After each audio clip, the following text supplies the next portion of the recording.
We have a handful of people signed up to speak at the beginning because we have several petitions from the public. And then we have some people signed up to speak on the Glenn Lennox item, just to give you a heads up. And we have a couple of proclamations. And I don't have that many announcements. You'll be thrilled. There's Hungbin. There you go.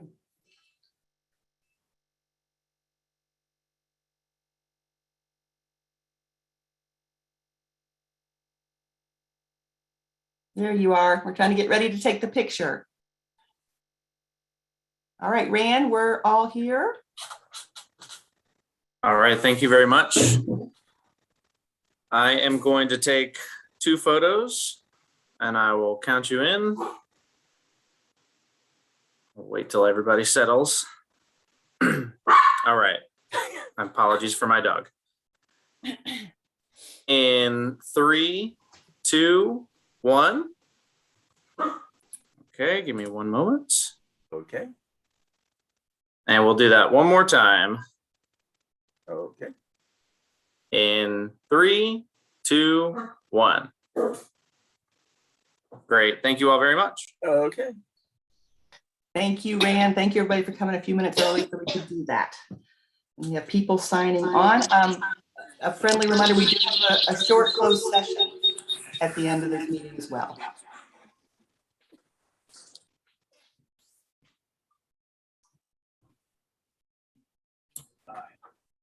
And so if there are any staff or presenters that need to quickly test their audio or video, you're welcome to do that in the next 3 minutes.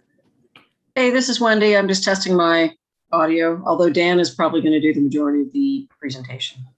Awesome. Thank you.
Hi, Amy. I just wanted to test my audio. I've been having issues dropping out, so I'm calling in on my phone separately. So can everyone hear me?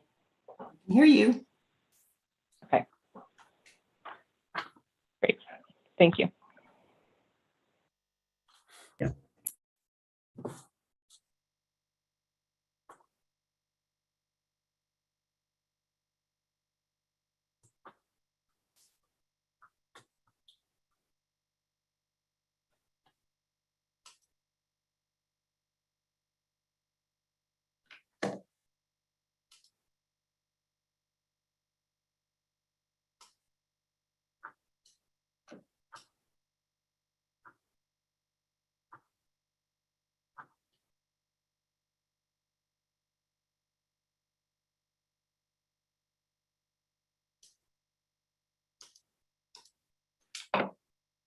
Amy, Dan, Jewel, sound check.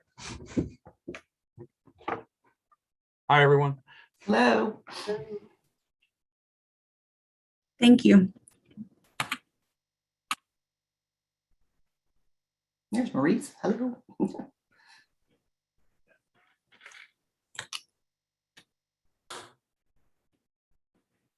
Hello, Mary Jane.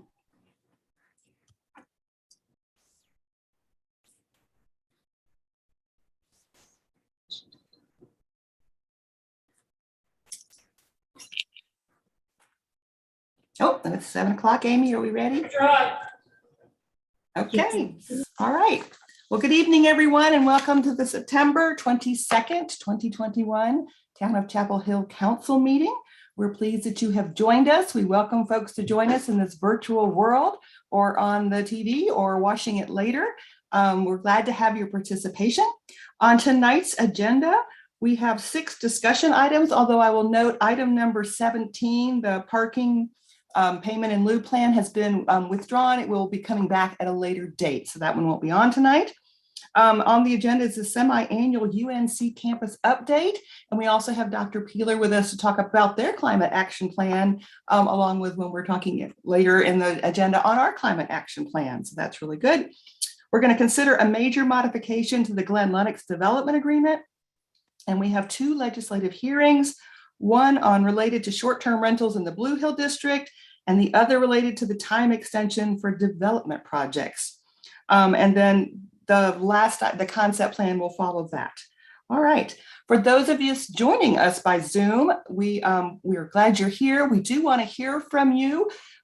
It's a little different process. If you wish to speak and you've pre-registered, we will be calling your names 2 at a time to come in. Mayor Pro Tem Parker will call you in. It takes a little while to transition over. And then if you are wishing to speak and hadn't had a chance to pre-register, you're welcome to use the raise the hand function, or I believe it's *9 on your phone, and we will try to pick you up. In keeping with the rules of our virtual meetings, we have to have a voice roll call vote. So I will go through that, council members, and if you can reply with however verbally you'd like to reply. Mayor Pro Tem Parker. Aye. Councilmember Anderson. Here. Councilmember Boincy. Here. Councilmember Gu. Here. Councilmember Wynn. Here. Councilmember Ryan. Here. Councilmember Stegman. Here. And the mayor is also here. Thank you very much. All right. We do like to start off our meetings when we can with a video celebrating successes. And tonight we have a video sent in to us, so we're in Newfield here, by Shilong Zhao. It's the amazing group of volunteers who've been working on the pollinator garden at the American Legion property. And there's a video entitled Dancing Monarchs, because they're starting to hatch and appear in the garden and take advantage of the planting. So if we can see that, please.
Thank you for sharing, and encourage people to go and take a look over there. Butterflies are hatching, and the milkweed got planted. That's their habitat, and we're all trying to encourage more monarchs to thrive in our community and across the country. There was also a really good exhibit at the farmers market on Saturday about butterflies and about composting. And I want to give a special thank you to Bo Chi from the Scout Troop 39, who's spearheading these efforts as part of its Eagle Award. Also on Saturday, we had a lot of the young people doing a lot of great things. A big shout out to Jeanette Bench and her team of volunteers held another Trail Day cleanup. They've been working on getting rid of invasive species. We mostly were working on privet. I was joined by Councilmember Gu and Councilmember Ryan. They're out clipping and chopping, and the kids were working they were great. They got big piles, and our staff donated the equipment and then came back later to pick up all the things that had been weeded out. And we're just really so fortunate to have this amazing energy in our community, people who want to help make our environment better for everyone. So thank you for all that work. All right, we have 2 proclamations coming up. First up is Constitution Week. It runs from September 17th to the 23rd, and Councilmember Boyncey is going to do the honors this evening. All right, thank you. Sorry, it's just taking a second here to load up. Let's see.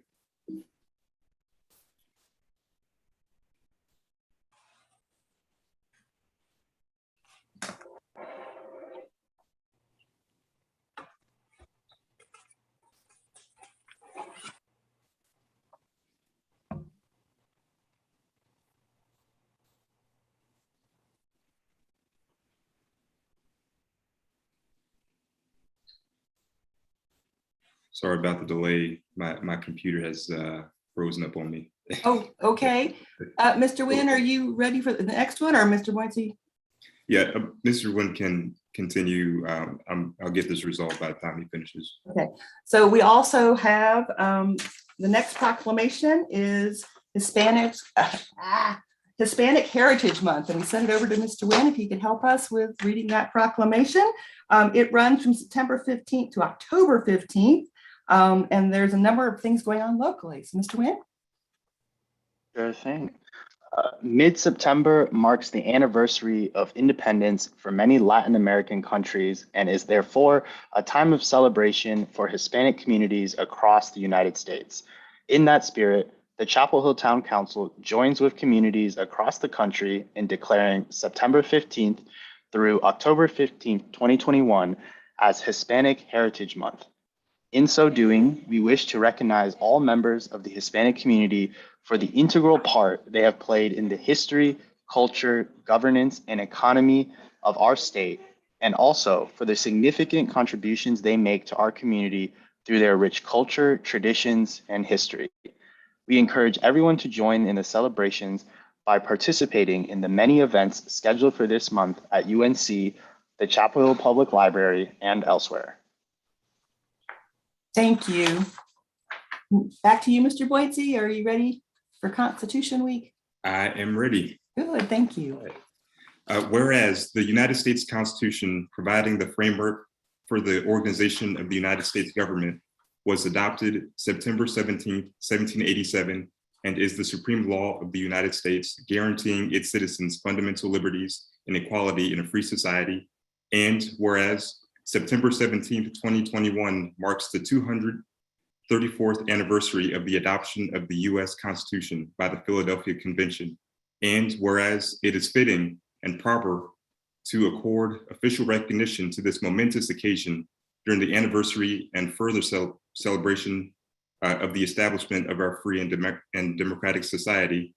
Now, therefore, we, the Chapel Hill Town Council, do hereby proclaim the week of September 17th to the 23rd of 2021 Constitution Week in the town of Chapel Hill, and encourage town residents to reaffirm the ideals of liberty, equality, and justice held by the framers of the Constitution by reflecting and vigilantly protecting the freedoms guaranteed to us through its adoption, and further reflect on what it means to be an active and contributing citizen in both our nation and community. Thank you. We appreciate the Daughters of the American Revolution for encouraging us to be mindful and remember and the Constitution and what it means for all of us. Thank you very much. Okay. Now we move on to petitions. I know there's a petition from council members, and Ms. Anderson is going to bring that forward, and then we'll hear the petitions from the public. Thank you. We have a petition for long-range planning in Chapel Hill. This is brought forward by Council Member Ryan, Nguyen, myself, Mayor Heminger, council members Gu, Stegman, and Parker. Our region and town are experiencing significant growth pressures. Rod Stevens, a town planning and economic development consultant, recently presented council with a call to action to engage in a planning process that will help us direct future growth in a way that is consistent with our town values of diversity, sustainability, and vibrancy, and will benefit the town by creating complete and accurate data on what we have approved in the pipeline and completed, so we can accurately track and use those data to make future decisions to address the level of housing, retail, and office need in our community. A range of housing options for people at different stages of life and incomes, with an emphasis on first-time home buyers, families with young children, seniors, and owner-occupied multifamily. Desirable, walkable neighborhoods with a variety of amenities for residents that promote recreation and multimodal transit. Diverse commercial growth to support our tax base and create working, entertainment, and shopping places for visitors and residents. Greenways, parks, and open spaces for recreation and their environmental benefits. And I will summarize the rest by saying that we are asking the manager to move quickly on this request. Thank you. Our normal process is to receive and refer petitions to the manager and mayor. And then we're still working on our process for council member petitions along those same lines. But I would like to, instead of voting, we have several petitions tonight. I hope you will indulge that we hear all of them and then make a motion, and we can decide whether they all go in or that we divide, but I would recommend that, so we don't have to stop and do a roll call every time. I also sorry, I skipped over. Ms. Stegman also has a petition on housing. Thank you, Mayor. I will not read the whole thing, but I'll read a little bit of it. This is a petition brought by council members, myself, Councilmember Park, Mayor Pro Tem Parker, Councilmember Nguyen, and Councilmember Boyncey. It's a petition to implement strategies to rapidly promote increased production and availability of affordable and missing middle housing. The town will be continuing the process of reviewing and revising the land use management ordinance over the next several years. But in the meantime, Chapel Hill continues to struggle with rapidly escalating housing prices and a continued scarcity of housing units, particularly ones that are affordable to those making 80% of the AMI and below, and especially all the more so for those making 30% AMI and below. So there are certainly things we will do via the LUMO rewrite to help address those problems, but knowing that will take several years, we identified some shorter term strategies to help with housing affordability in the meantime. So with this petition, we're calling on the town to take some interim steps to promote increased production of affordable units in the community. So we're asking staff to come back with recommended strategies on expediting and incentivizing production of affordable and missing middle housing and increasing availability and affordability of rental units. And there's more specifics, but I won't go into them. But that's the gist of the petition. Thank you. Okay, we have some members of the public who said they had petitions, and then after that, we'll ask for anyone who has comments on items not on the printed agenda. But first up, we have some petitions. Mr. Parker, can you call a couple of them in at a time, please? Yeah, I am assuming if everyone has a petition. If not, I guess we'll hear their comments. Kate Sayre, followed by Barry Nagel. Thank you.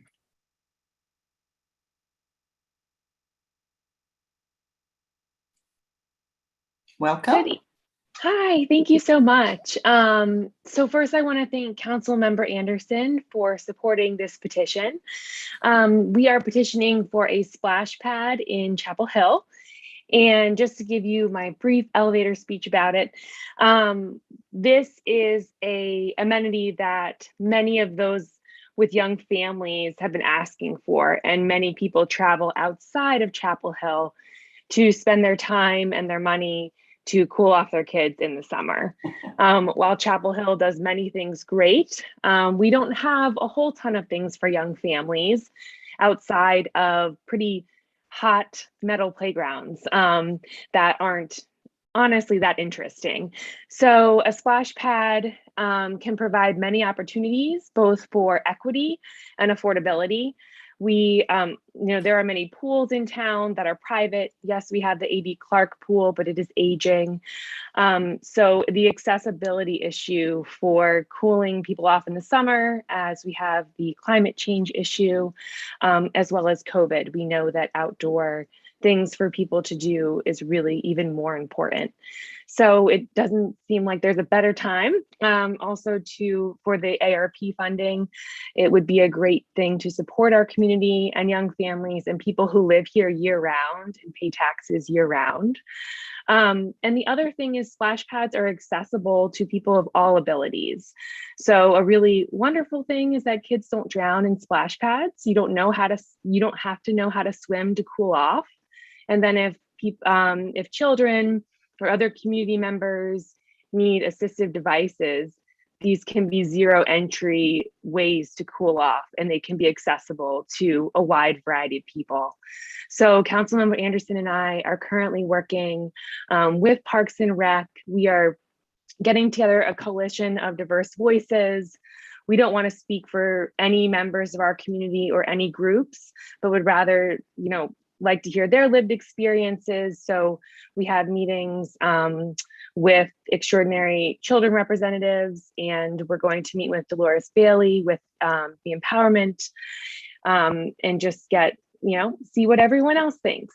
Our petition, it's not been out that long, but we received many votes in just a few days with very little marketing. Jess and I both have kids and lots of other things going on, so I didn't put that much effort into it. So it could be higher, but it's about 860 people now. And if you read through why this is important to our community members, it's really compelling. So we love Chapel Hill. We want to stay here and keep our families here. I'm married to a born and bred Tar Heel, and our kids are here. And then last night at the Parks and Recs Commission meeting, they did vote to bring it forth to council, which is really exciting. And I look forward to working together in the future and would appreciate all of y'all's support. And thank you for having me tonight. I really appreciate it. Thank you, Kate. And she did a nice job presenting to Parks and Rec last night. I was there.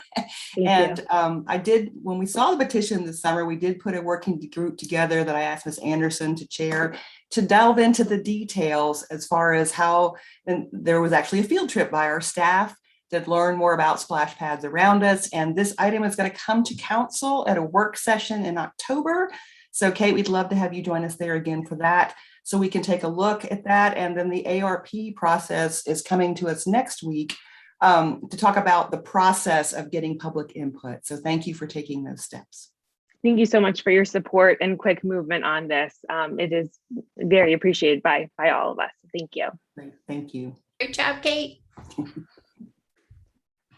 I'll enthusiastically move to receive and refer all petitions. We've got a lot of other petitions. Oh, there's more. Sorry, there's I got more. excited about a splash pad. I apologize. That's fine. We got petitions.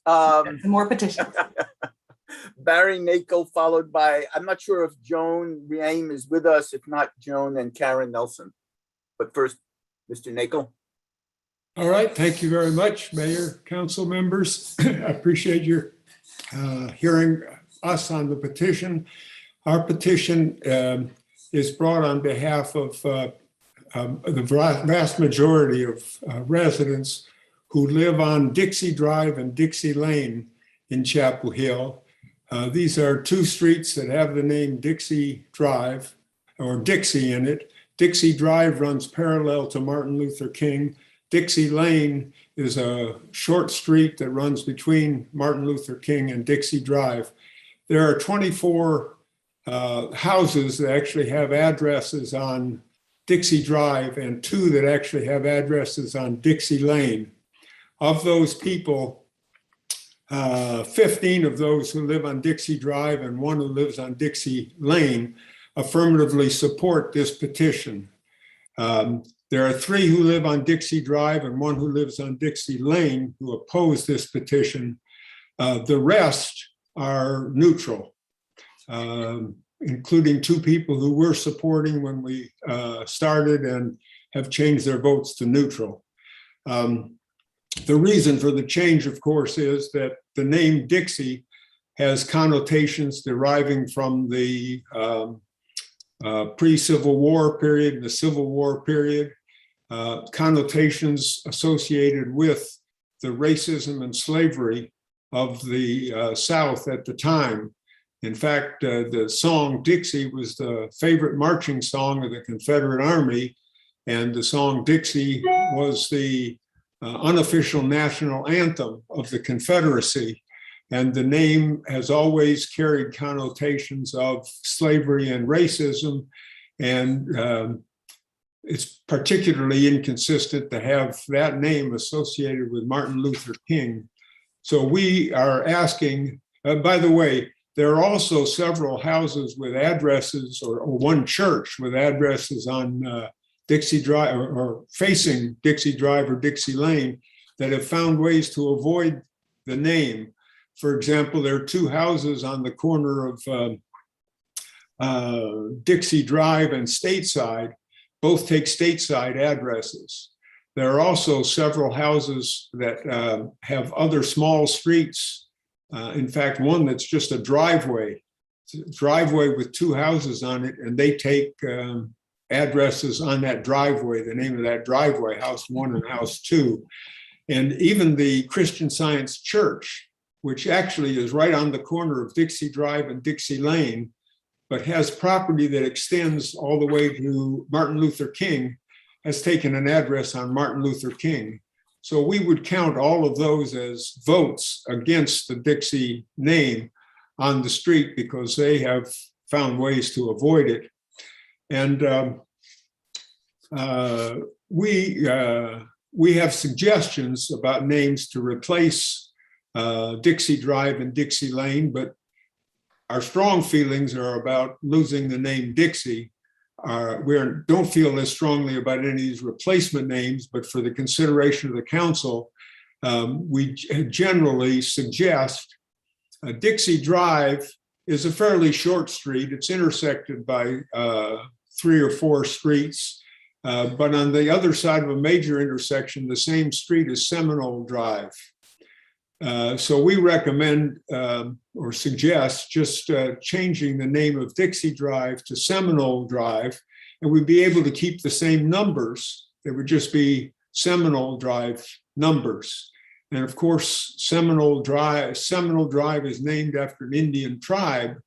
I've actually represented several Indian tribes and several Indians, including the Occaneechi, the Lumbee. Nakel, can you wrap up for us, please? Because we have a time limit here. Yes.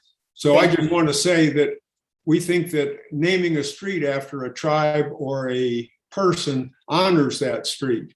And that's why we object to the name Dixie, because naming these streets after Dixie honors the name of Dixie with all its connotations. And our suggestion for Dixie Lane, we have 2 MLK Lane or MLK Connector. So that's our petition. Thank you, Mayor. Thank you very much. Thank you for your work. Mr. Nakel contacted me and asked me how to go about this process, and you've done a great job going door to door and getting information. And we will be referring this one to staff to work with you on it. Thank you very much. Thank you. Okay. Okay, next we have Joan Rame, a neighbor of mine, and Karen Nelson. I'm not sure if you're going to speak jointly, how you're going to manage your time, followed by Makeda Mott. Welcome. Hello. I'm going to speak first. This petition is coming from downtown residents, and this is related to the incessant noise from cars and motorcycles. I'm actually a resident of 140 West Franklin, and Joan is a resident of Greenbridge. And this petition represents a joint effort of both 140 and Greenbridge. And together we comprise over 230 residential units. About a year ago, the 2 condo residences decided to form a downtown neighborhood association. We recognize ourselves as a unique Chapel Hill neighborhood of residents who chose to live downtown and understand what comes with city living. But both of our homeowner boards learned that the #1 issue from residents was excessive noise And this is specifically noise from cars and motorcycles that have been enhanced with expensive equipment to make their vehicles noisier and even backfire when they're at stoplights. The drivers of these vehicles have made the downtown neighborhood the place to show off their noise enhanced cars. They circle downtown streets all hours of the day and night. Downtown neighbors cannot enjoy their balconies any longer, and some are even awakened from their sleep at night.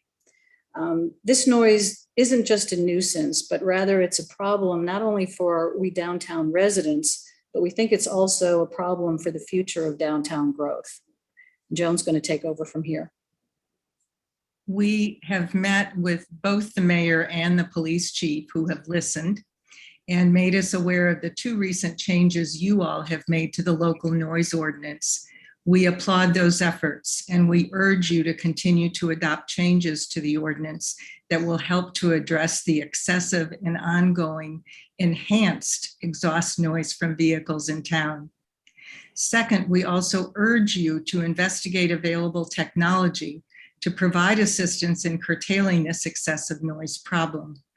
For example, there are sound detecting cameras which record both video and audio and capture the license plate of the vehicle in violation, from which a citation can be issued.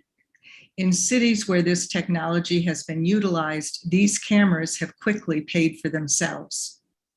And finally, we urge you to move forward with this excessive noise issue, in fact, with all issues in governance of Chapel Hill, keeping in mind the impact of your decisions on those of us who live in high-rise buildings.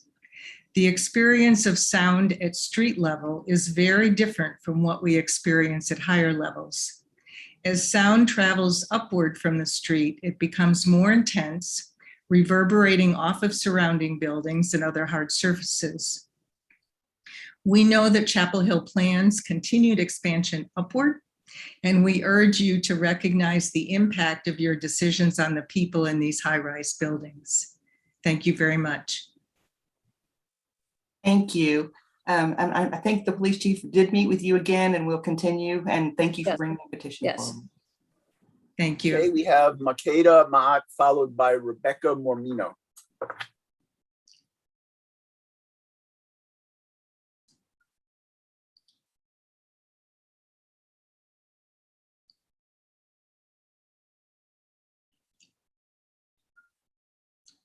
Respected members of the Chapel Hill Town Council, I'm happy and grateful to be with you this evening. I am a longtime resident from inception of the landings at Winmore, located in Carborough, which is an acquisition of Community Home Trust. And I was appointed to the Board of Managers of the Community Home Trust Landings LLC in November 2020. There's a great concern with the way that Community Home Trust works with residents to manage the landings, and it has been perpetuating an environment of distress, discrimination, disenfranchisement, and exclusion. Examples are that the CHT Landings LLC operation agreement is not being adhered to. No landings resident has been allowed on the Community Home Trust Board. The Board of Managers is excluded from the website, and residents have suffered a loss of community space to accommodate the site manager. After making several requests to speak with the Community Home Trust Board to resolve issues, I was met with a hostile environment and refusal. As a board of manager and a resident, this was heartbreaking and cruel. After which, Community Home Trust put yet another barrier to my voice being heard, creating a process. I have yet to be able to speak to the Community Home Trust Board. There is discord, disrespect, and distrust with the Community Home Trust leadership and current operational structure at the landings. There is no option for a non-biased stakeholder or representation at the discussion table. There is an overlapping structure where the Community Home Trust staff plans, organizes, and facilitates the Tenant Advisory Committee, where some residents feel that the TAC can't represent the true voices of the residents with the owner's bias present and obligation to Community Home Trust. There is disharmony in the community with residents involved in taking sides in fear of retaliation from Community Home Trust. Some are unhappy with the lack of maintenance and maintenance staffing. In lieu of us trying to express dissatisfaction and effectiveness with the processes, Community Home Trust keeps obstructing resolutions by putting up roadblocks. We request that the Chapel Hill Town Council, elected officials of the town of Chapel Hill, review the processes of inclusion, procedures, practices, and policies of Community Home Trust, especially with resident engagement, unfair treatment, tenant satisfaction, equality, diversity, and decision-making. We give thanks for allowing this platform and voices to be heard and listened to, and your consideration to aid this place we call home. Give thanks. Thank you for letting us know. Appreciate you coming to speak with us. Okay, Rebecca Mormino, followed by Chad Pickens. Chad's before for another, but he can come on in. Yeah. Hi, everyone. Thank you for having us. I'm Rebecca. This is my husband, Jesse. We just want to speak in support of changing the name of Dixie Drive. I won't repeat some of the points that Barry made, but obviously, this name is inextricably linked to the Confederacy. And when we moved here 3 years ago, to be honest, we felt a little weird about the name when we bought our house, but we love our house. We love our neighborhood. We love our neighbors. And now we feel even more crazed about it. And that's a 3-year time period. So I think it may not be offensive to everyone, but it certainly has connotations to many people. And I think that we should be sensitive to that. And more so, I can think of a million street names that are not offensive. And so I think it was not that hard to do better in this situation. And every time we give our address out over the phone or write it down on a piece of paper, it feels bad. And so it would be great if we could make this change. I understand not everyone supports it, but the vast majority do. And so, yeah, we just wanted to show up to voice our support, and we thank you for your time. Thank you. Chad, I'm going to ask you to wait for a minute till we get to the consent agenda, because I know that's the item you want to speak on. Perfect, is there thank you. anyone, pardon me? That's great, thank you. Okay, you'll just hang for a couple minutes. Is there anyone else out there wishing to speak on something not on the printed agenda? There are no raised hands. Okay, so we'll come back. Now move. That yes, was way more than I thought. I would like to move that we receive and refer all petitions. Second. Then motion by Ms. Anderson, second by Mr. Parker, that we receive and refer all petitions to mayor and manager. We will need a roll call vote, please. Mr. Parker. Aye. Ms. Anderson. Aye. Mr. Bointsey. Aye. Ms. Gu. Aye. Mr. Nguyen. Aye. Ms. Ryan. Aye. Ms. Stegman. Aye. And the mayor says aye as well. So thank you for all your petitions. We have a couple of announcements to make. My only announcement is that we have a work session next week, council members. And remember, our work sessions start at 6:30 And next week you will be, hang on. I have it written out for you because I want to make sure I got it right. We'll be talking about recommendations from our Reimagining Community Safety Task Force. We'll be receiving an update on Project Zero and have a comprehensive review of our town stormwater regulations. And this will be a virtual meeting, just to let everyone know. Are there any other announcements by council members? Okay. Coming up is our consent agenda, and Mr. Pickens, who is chair of our Stormwater Board and a business owner who floods, is here to share a few words with us before we move on to consent agenda. Good evening. Thanks for recognizing me. I'm Chad Pickens. I'm the current chair of the Stormwater Management Utility Advisory Board. I'm also the manager of Great Outdoor Provision Company's Chapel Hill location. Wanted to take just a quick moment to recognize the hard work of our town's excellent stormwater staff that goes into all the stormwater management efforts around here. I understand you all will be discussing the desire to pause and consider options of how we can make improvements in the Booker Creek watershed that would help to decrease flooding events, improve stormwater quality, and also what we've talked a lot about lately is preserving an environment and recreational amenities we have here in our community. I'm hopeful that the formation of this working group is a way forward that's going to benefit all parties. I wanted to express my hope that the Booker Creek Stormwater Working Group consists of some of my talented colleagues on the Stormwater Board, as well as representatives of businesses and neighborhoods that have been adversely affected by flooding, some for many decades. Many of these folks may not be represented by larger neighborhood organizations, which primarily may include just affluent single-family homes.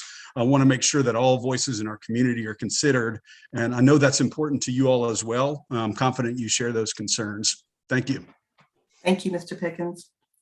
And before I call for the consent agenda, I just want to share a couple of points and just express appreciation to the members of our community who came together and reached out to encourage a better path forward for stormwater mitigation. We want you to know that your voices have been heard. We've had many in the community talk about what this would do to our community and asked us to consider an alternate path. And then many of us went out and walked, including our manager, to see what the proposal was. So on the consent agenda is an item to withdraw the approval of the 6 stormwater basins, but not the entire plan because there's some other pieces in the plan. And then we're forming a working group consisting of community members, advisory board representatives, staff, and experts. I've been talking with Mr. Pickens about different people to be on this board, and he has also volunteered himself as a business owner who floods to be out there. And the group is going to be working really closely with our entire stormwater board. And I wanted to make sure we had a whole wide range of expertise and perspectives and that diversity Mr. Pickens is talking about. And so I'll be reaching out to council members in the next couple of days as we get people signed up so that you can give your input. And we want this group to get started right away. Estimated that it'll take 6 to 12 months before we have complete, but they're going to meet and bring us a recommendation of, do they have the right folks that, are there any gaps of the people at the table with expertise? They're going to come back and update us at the October 20th work session. Since I'm still waiting to hear back from a few people, that's why we weren't ready to announce what the group was, and council members haven't gotten to see it yet either. So we're working hard. I'm working with the staff on this, and we appreciate all the hard work that the Booker Creek Neighborhood Preservation Alliance has put together. We encourage everyone to stay engaged.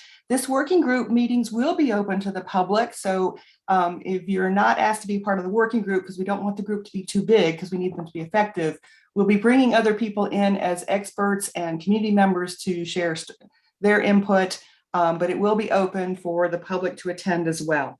So we're going to take a comprehensive approach and get a better plan, we're convinced. So that being said, what do we say on our consent agenda, folks? I'll Move the consent agenda. Wow, so we're all moving the consent agenda. I heard Mr. Nguyen motion and then Ms. Anderson second. All right, we need a roll call vote, please. Mr. Parker. Aye. Ms. Anderson. Aye. Mr. Buoyancy. Aye. Ms. Gu. Aye. Mr. Nguyen. Aye. Ms. Ryan, Aye. Ms. Stegman, Aye. and the mayor says aye as well. Thank you very much. All right. We have several updates this evening. We have several guests with us for those updates. In your packet, you had some information about the public hearings, upcoming public hearings and petition status. There's the comprehensive reports for the for Carolina North, Glen Lennox, and Obie Creek, and the Blue Hill semi-annual report. But first up on our discussion this evening is to receive an update and provide guidance on the fiscal 22-23 climate action implementation plan. Mr. Richardson, are you here to join us? Yes, you are. Mayor, can I just have a quick question? Yes, ma'am. If you have questions on any of those information items, should they be directed to you and the manager? Yes, please. Okay, thank you. Yes, please. Good evening, Mayor and Council. I'm going to share my screen. Are you seeing that? We are. Okay, great. Well, as the mayor said, I'm here before you this evening to provide an update on the fiscal year 22 and 23 climate action implementation plan. And our recommendation this evening is that you receive the report and continue to provide guidance where needed. Just a quick overview of the presentation. I'm going to start with a brief recap of how we got to this point, and then talk a little bit more in detail about the implementation plan itself, cover some of our priorities for fiscal year 22, talk about the metrics, and then conclude with the recommendation, and I'm available to discuss any questions you might have.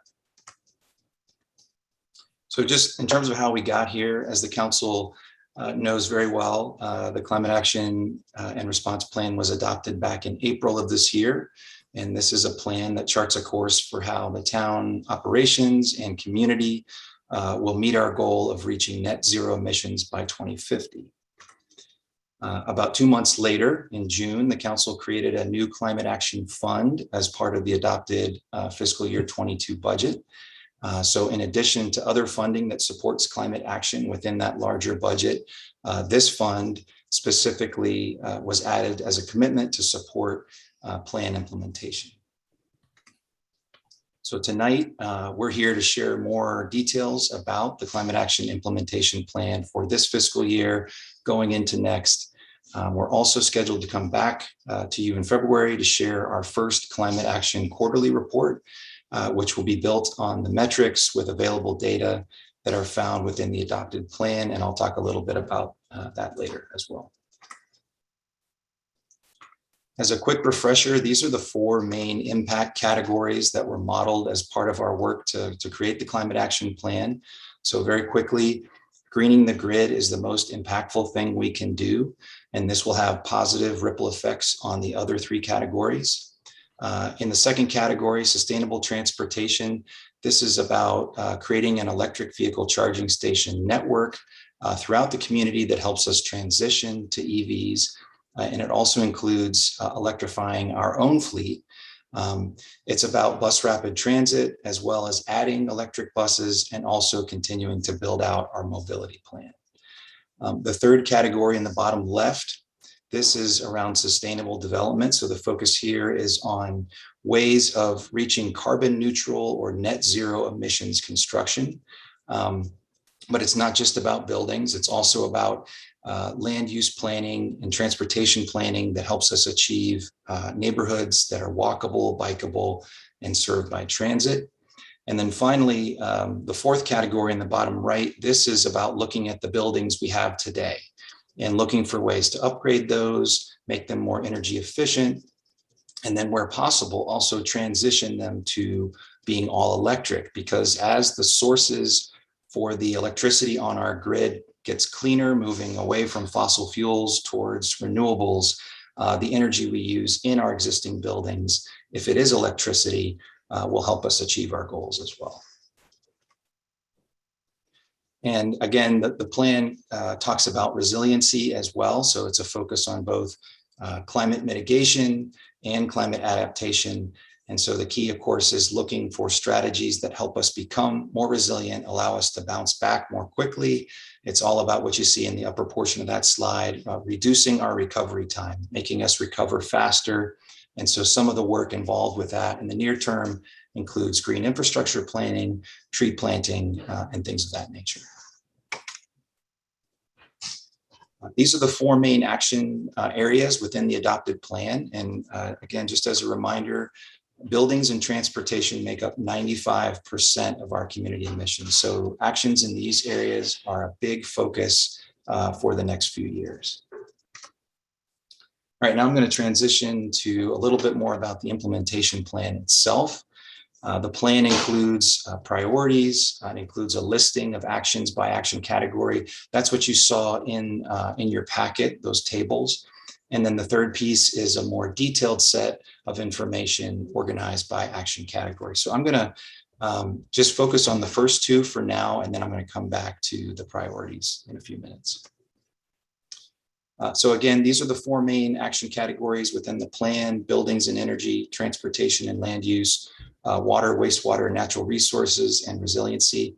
So under each of these areas, we have a series of action categories and detailed actions that are designed to help us address and advance the strategies of your adopted plan. Drilling down a level, this is an example of the list of actions within the buildings and energy category. So for example, you see the listing here on the left.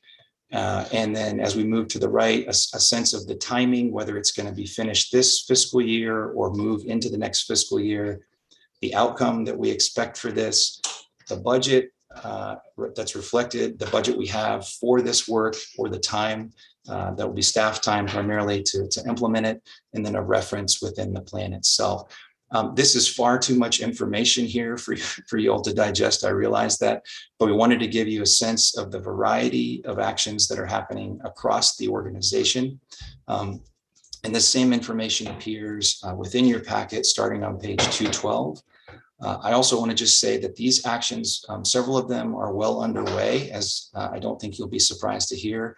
Some of them are quite familiar to you, but others are new, and I'll talk a little bit about that as well.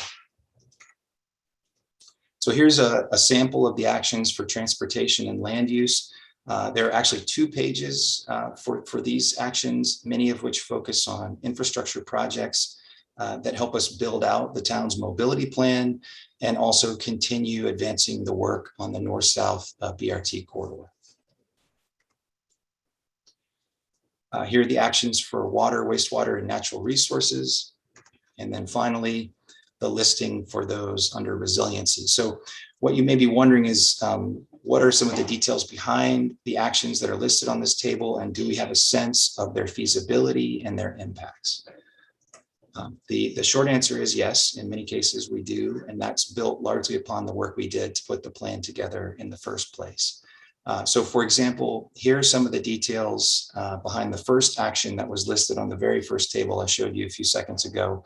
And each action within those tables has a similar set of summary level details within the larger plan. So just as an example, this one is net zero emissions for new construction. And as you can see at the top, it lists the target and the vision for this area. It gives you a sense of our ability to act, which also talks about whether we have some limited amount of legal discretion here. Sometimes the state influences us in some ways, but it also talks about the level of impact. And so anything with a star is going to be in that high impact category.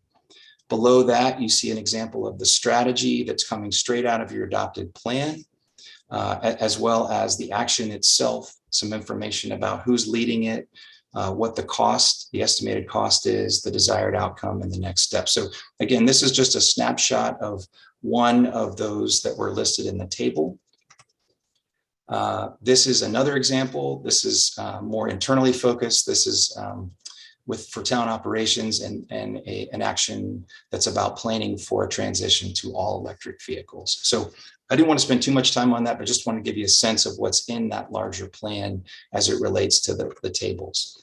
And then now I'd like to transition to priorities. I think this will be a little bit more interesting and maybe a little bit more digestible too.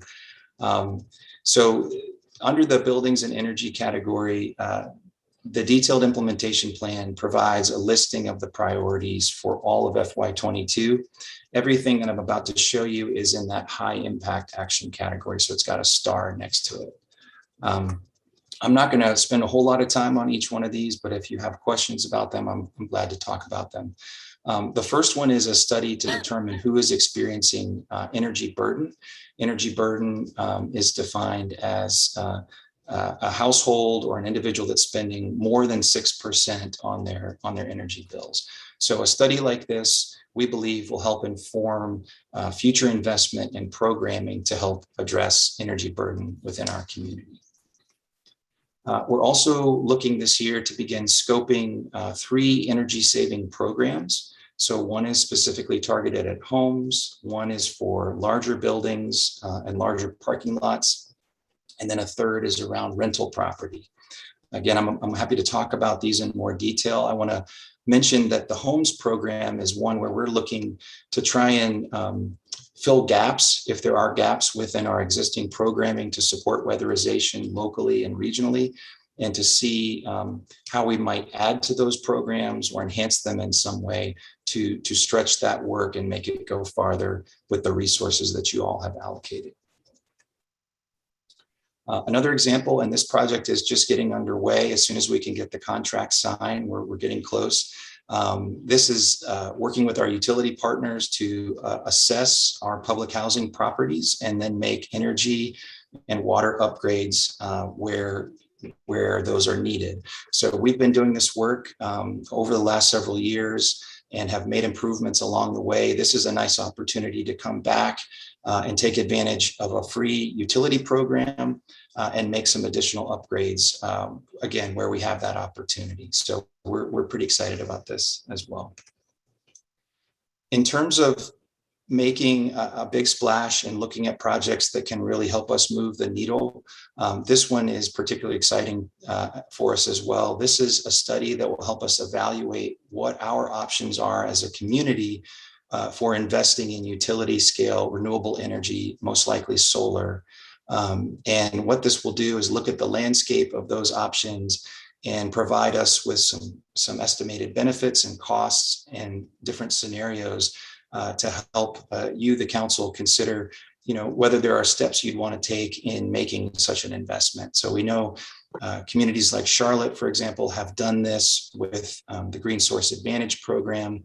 We also know that the legal landscape is shifting a little bit at the state level. We're following that conversation through House Bill 951 as well, and have actually been talking to our partners at UNC Sustainable Carolina to try and learn some of what they have already learned about looking at these same opportunities. So all that is to say, we're hoping that by the end of the year, we can come back to you with some good options for what we might be able to do as an organization or possibly as a community even to try and invest in utility scale renewables. Another project for us, and this is not new to council, but something we've been wanting to do for the last year or more.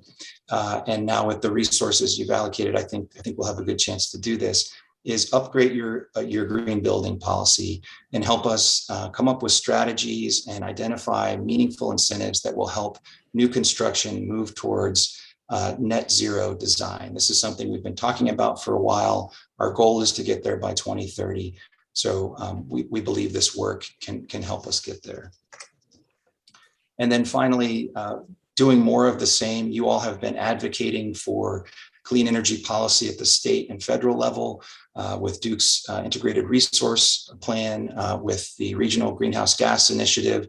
From what I'm hearing at a staff perspective, inserting your voice as our other communities in these conversations, it is having an impact. It is helping the state and others understand that local governments want to make changes and need these changes in clean energy policy to meet our own local goals. So more of that is on the docket this year as well. All right, I'm going to move through these a little bit more quickly. Under transportation and land use, We are developing it's a location mapping tool to help site public and private EV charging station infrastructure. And this will include criteria for equity and access. And so this work is already underway. We're working with the county, who's taking the lead, and other governmental partners here in Orange County to put this together. It is based on some work that the city of Raleigh has done, and they were very kind to share it with us. So we're trying to utilize that as we go forward. We're also looking to install more public EV charging stations and plan for about 46 or so this year and into next year.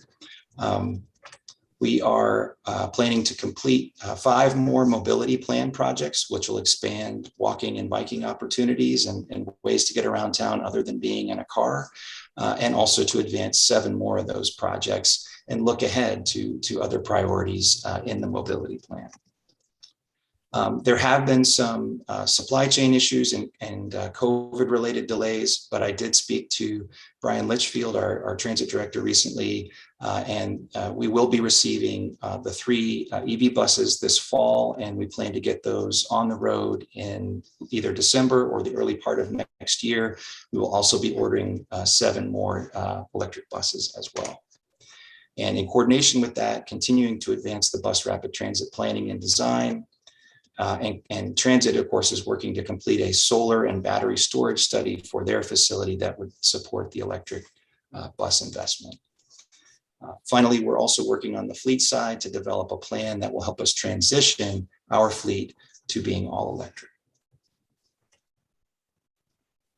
On the water, wastewater, natural resources front, we are working with the partners around the county on the solid waste master planning initiative, which has, as I understand it, a goal of reaching 0 waste by 2045. We have staff working to respond to council petitions regarding flood storage basins and stormwater regulations. And we feel this will really inform the work that we do in this area going forward. We're also planning to expand our use of sensor technology, rain gauges and stream gauges, to help us understand how conditions are changing when we have storm events, and to build out our flood alert system. And then through a grant that the library got, we will be launching a compost bill program for town employees as well. Finally, under resiliency, building on some information we shared with you all before, we have located some data that we think will help us transition from census level to building level in terms of understanding how our community is being affected by climate stressors and who is most affected, so that we can transition into conversations at the neighborhood scale and ultimately begin planning for constructive programming that will help address some of these stressors. We will continue our work with tree planting, targeting about 200 a year. We will also look to develop a green infrastructure ordinance this year. So looking to add more green where we have gray. And as I think I heard somebody say it the other day, looking to add more straws and sponges around the community to help us with rainfall events. Finally, we also are looking to explore a Leave the Leaves Healthy Yards campaign. And I want to just spend a minute talking about this with you. This is a good example of a program, of an educational outreach program that's good for our environment. Leave the Leaves is an example of a program that actually was brought to you all, as I'm sure you remember, as a petition. So we're now following up on that. Specifically, it is good for fireflies and bees and birds and turtles and frogs, other things you would see in your yards. It helps create healthier trees and soils and helps us actually put back our soils that we are losing in some areas. It can also reduce air and water and noise pollution and reduce runoff as well. So this is in coordination with our local Audubon chapter. And it would be a voluntary program for homes and businesses. And our plan is to begin the education and voluntary participation this year. And we will also have the opportunity to benefit from materials that are being shared by the Durham program. So Durham got a grant, and I think this is a nice example of a partnership, a regional partnership, where we can benefit from that grant and their willingness to share some of the materials like what you see on the screen there. All right, moving to metrics, just quickly, I'll say that each action area within the adopted plan includes a set of metrics like what you see on the screen here. As I mentioned before, beginning this February, we will be updating our environmental stewardship quarterly report to include all available data we will be updating the metrics where there is all available data and planning to upload this and make it more readily available online as well. So I shared our recommendation slide before. I think I'll just conclude with this one, which is just to, of course, ask if you have any questions about the plan itself, and if there's anything else you wanted to hear more about, I'm glad to do that. Thank you. Thank you, John. That was very comprehensive, and it reminds me a lot of the one we saw in Lawrence, Kansas on the trip with the different categories and the metrics and the charts. So thank you very much. Questions from council? I see Mr. Parker and then Ms. Anderson. Yeah, John, that was really terrific, and I really appreciate all your hard work on this. Not just recently, but you've been at this for at least as long as I've been on council. So thank you.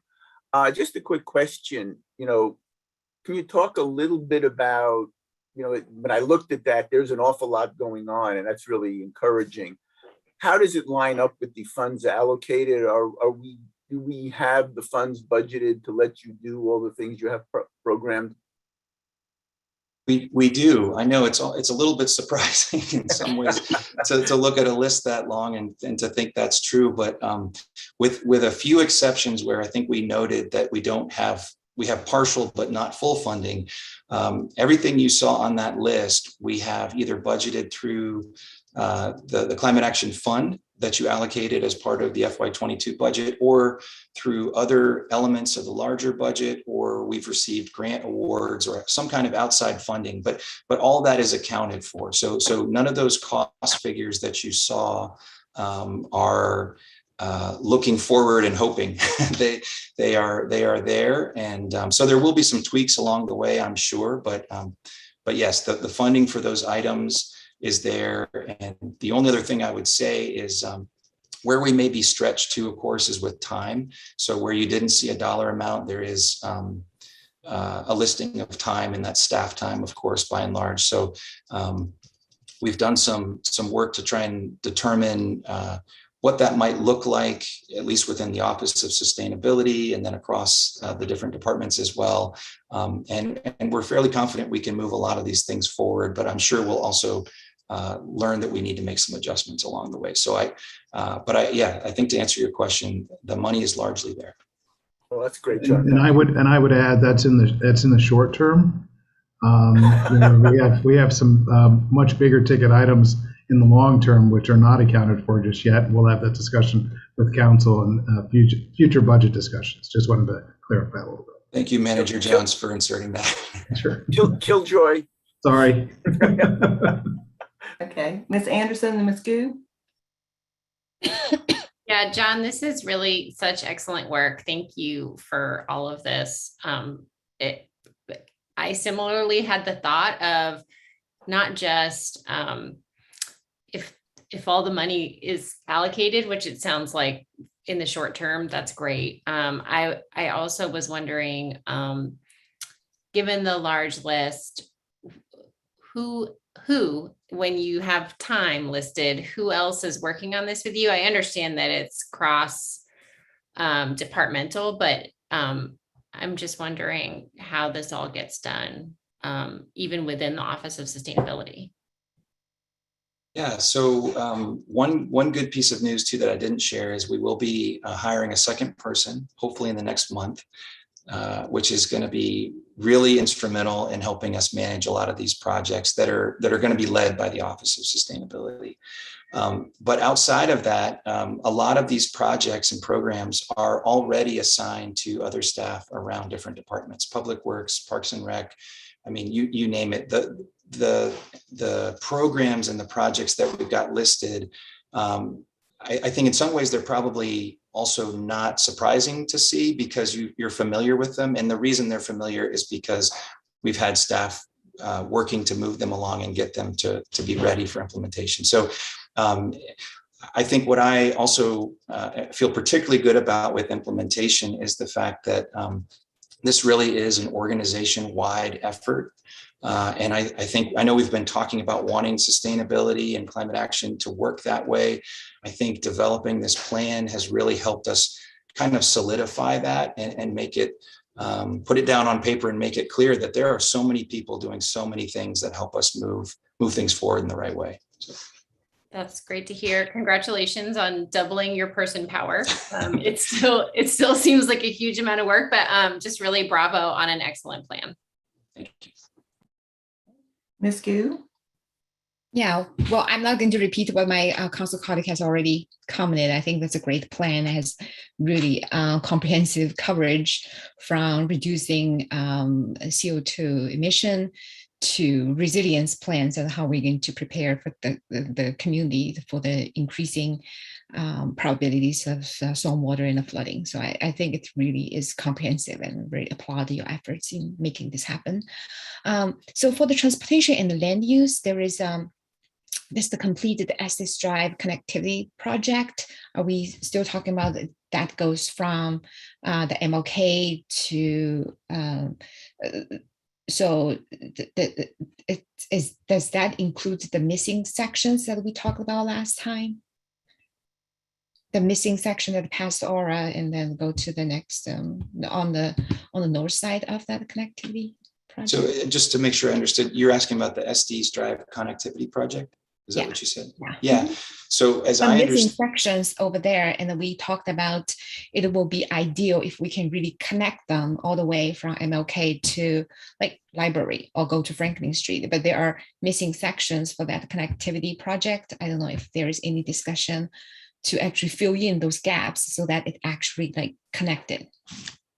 I may need to get back to you on that. The way I'm understanding it is it would go from Martin Luther King to Caswell Road, and it would include sidewalks and bike lanes as well.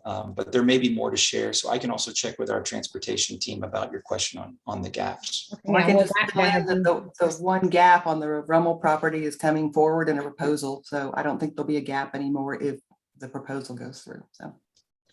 Yeah, so it will be ideal if we can extend that to from the Caswell all the way to library, at least because there are lots of students actually going from the school and trying to walk to the library.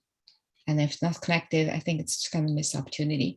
Well, another question is about there are lots of mentions about electric vehicle charging station, and you talk about the priority station and all that. But many people are talking about the value or the impact the electric bicycle is going to have for our town. We have a hilly topology, so if we can promote that program, it can actually significantly improve the bicycle adoption rate. So, is there any conversation on that? Yeah, so we have not started planning for any e-bike. I saw an email earlier today from a resident who was suggesting some things similar to what you were describing.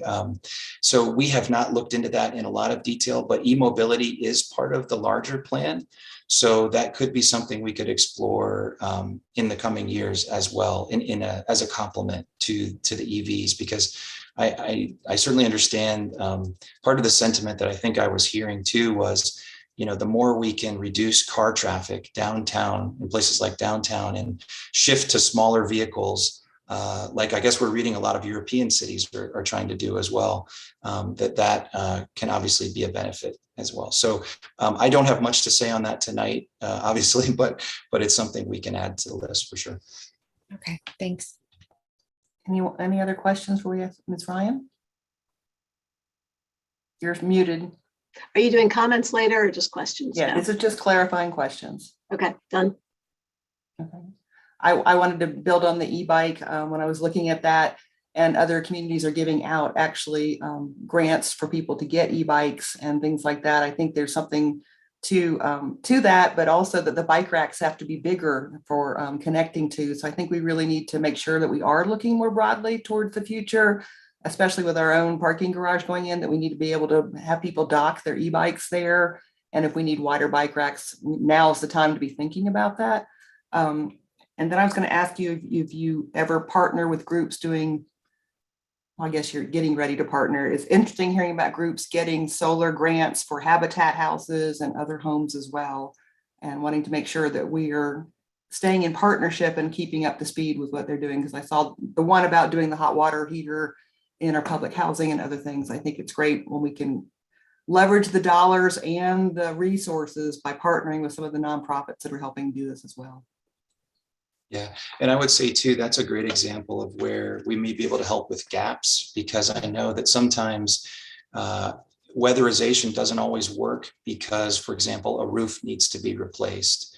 And obviously a roof would need to be replaced if we wanted to take advantage of a solar opportunity. So that's where we're hoping that this program, or maybe helping to add to the programming we already have, could help sort of take the dollars that are out there, not only just our dollars, but the dollars that are out there, as you're saying, Mayor, and sort of make this work go farther and make it more complementary. Great, thank you. All right, this item is open for discussion with the public. Are there members of the public wishing to comment on this item? Mr. Parker?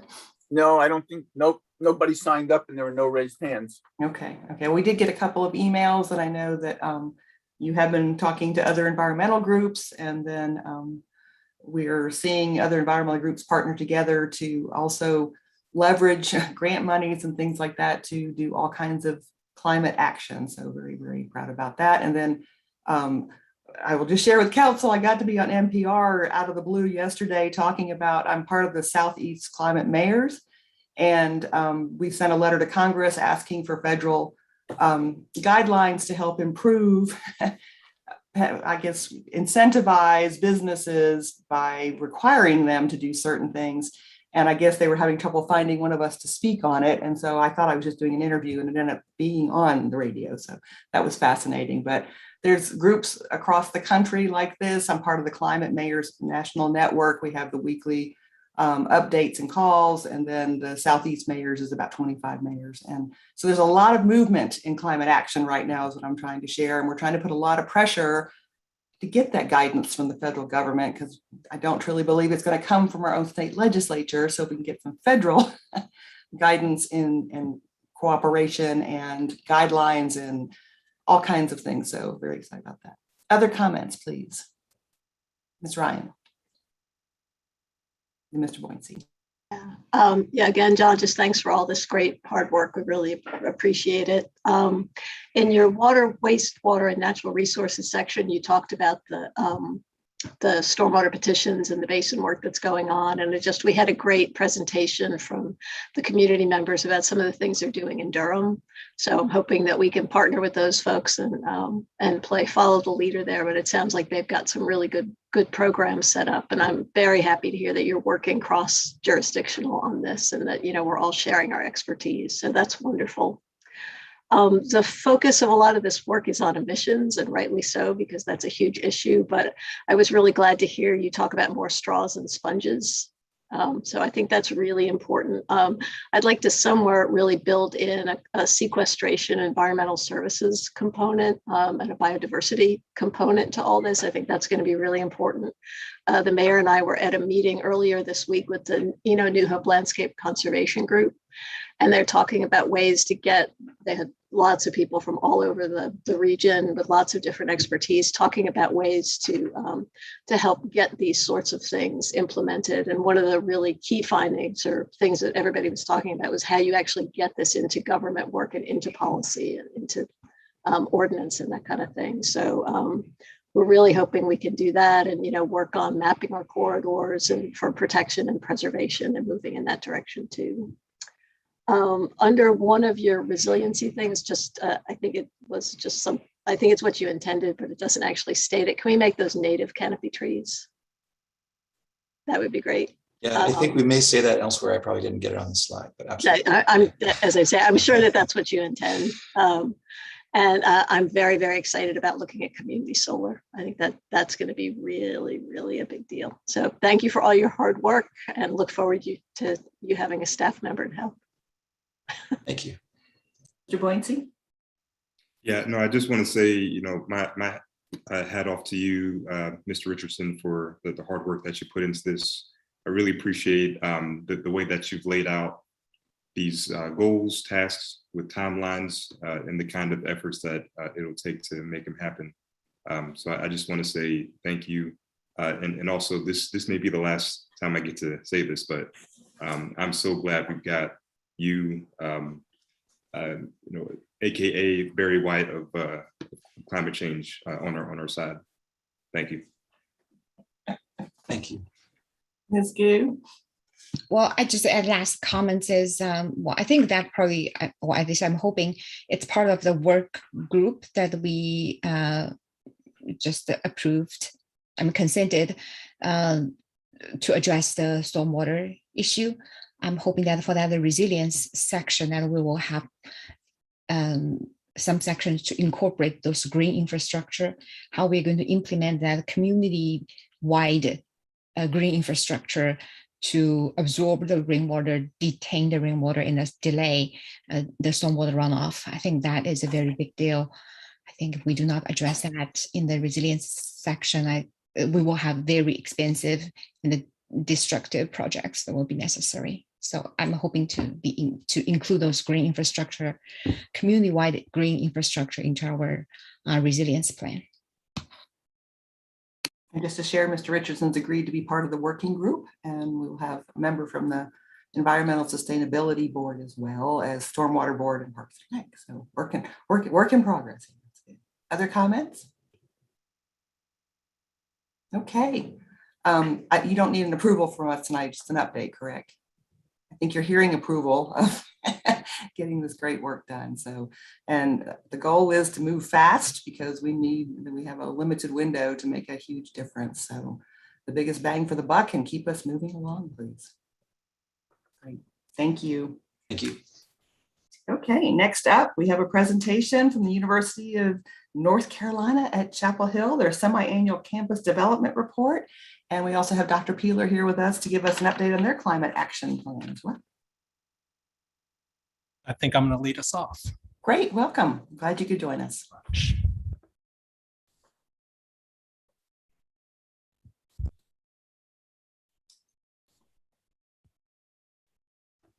that looking good? We can see it, thank you. Awesome. Well, thank you again for the invitation. I'm very happy to be here. It's been a little more than a year that I've been in the first of these 3 jobs listed, the Chief Sustainability Officer for the university. The mayor was among the first people to reach out to me, and we had a great conversation and a very frank conversation about the things we were trying to do as a university and the things that the town was trying to do, and we found a lot of common ground. And from there, it's just gotten better and better. John Richardson's a fantastic partner. Having the town roll out your climate action plan and then our roll out ours was wonderful. It is a great partnership and we benefit significantly from it. So I appreciate the invitation to tell you a little bit about what we have going on. I'll just note that I do have 2 other jobs at the university. I'm also the director of our Institute for the Environment and a professor in our newly formed Department of Earth, Marine, and Environmental Sciences. So we've had an exciting year or so since I have been in this role. Among the really important things that we've done is reorganized with a new conceptual framework that's also our organizational framework that John alluded to that we call Sustainable Carolina. And it retains the 3 zeros that you may be more familiar with as our aspirational goals, but it broadens out our sustainability venture to include a lot more of a direct connection to the research and educational parts of the university and just shining a broader light on the sustainability assets and challenges. We really think it's going to help us a lot as we move forward trying to meet all of these challenges. And we're happy, so happy to be able to work with the town. Recently, right after you all did, we rolled out our climate action plan, which was originally a draft. And unfortunately, because of the situation we're in with the pandemic, our engagement process was entirely online, but we wrapped up the public comment period at the end of sort of the middle of the summer. And we now have our finalized climate action plan, which is online, that I encourage you to go to sustainable.unc.edu for any of this information. So that was a great accomplishment. It was the first climate action plan in a long time. Most notably, it accelerated our target for carbon neutrality from 2050 to 2040 and laid out very clear strategies to attain that target. And chief among them is moving away from coal as quickly as we can at the cogeneration plant. And I'll talk a little more in detail about that as we move on.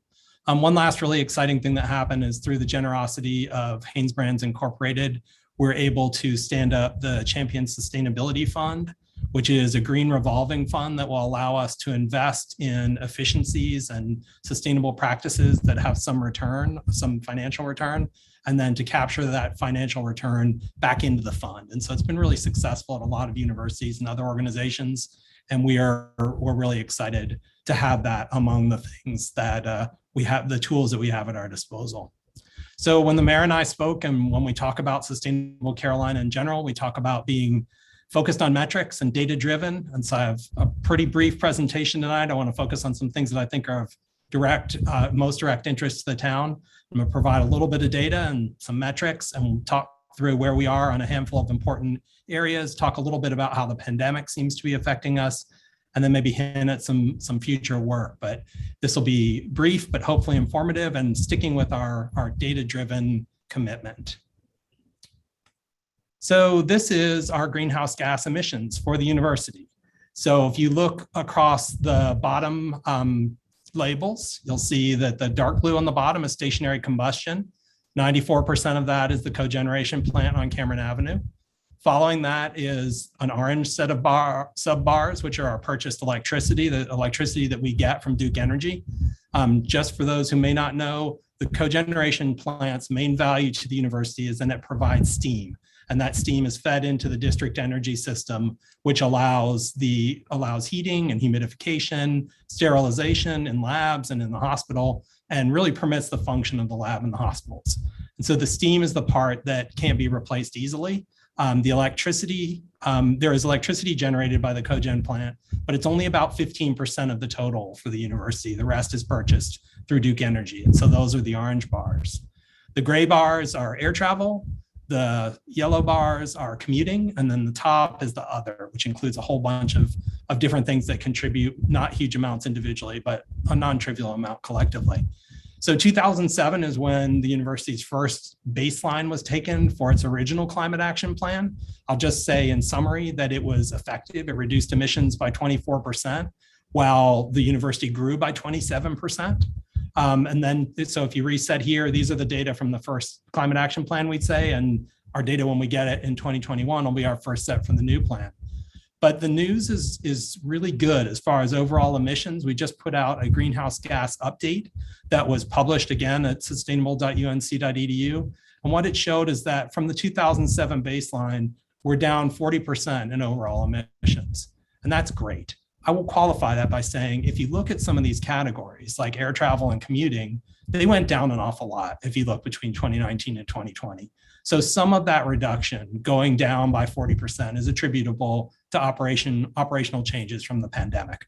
So there's likely to be some rebound in those categories.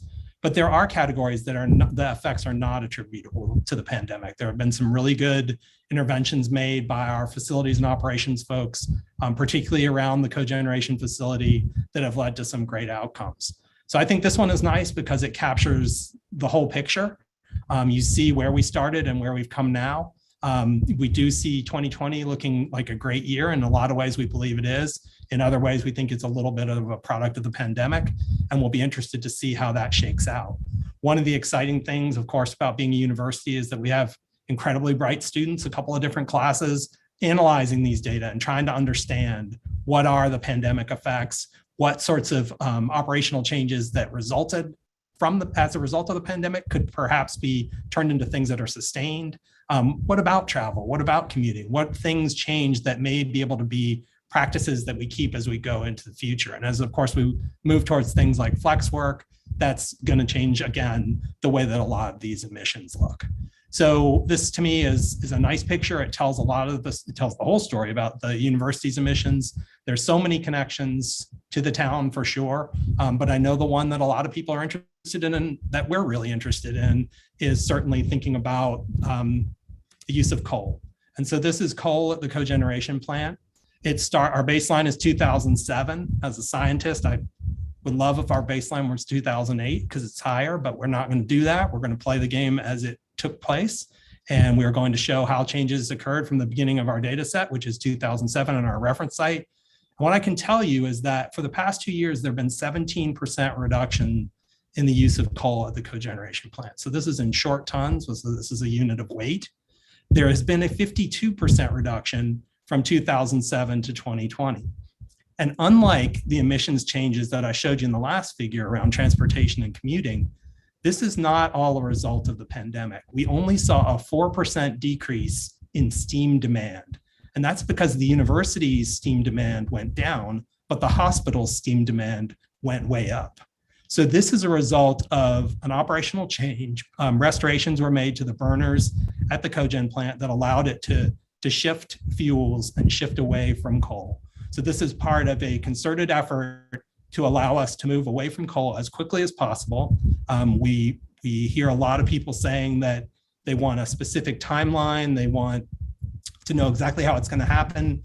We are planning as quickly as we can, and we are not inclined, I'm not inclined to give a timeline until we're certain of what it is. But what I will offer you is 2 major reductions, 2 years in a row, that we know are attributable to smart things that were done by our facilities and operations folks.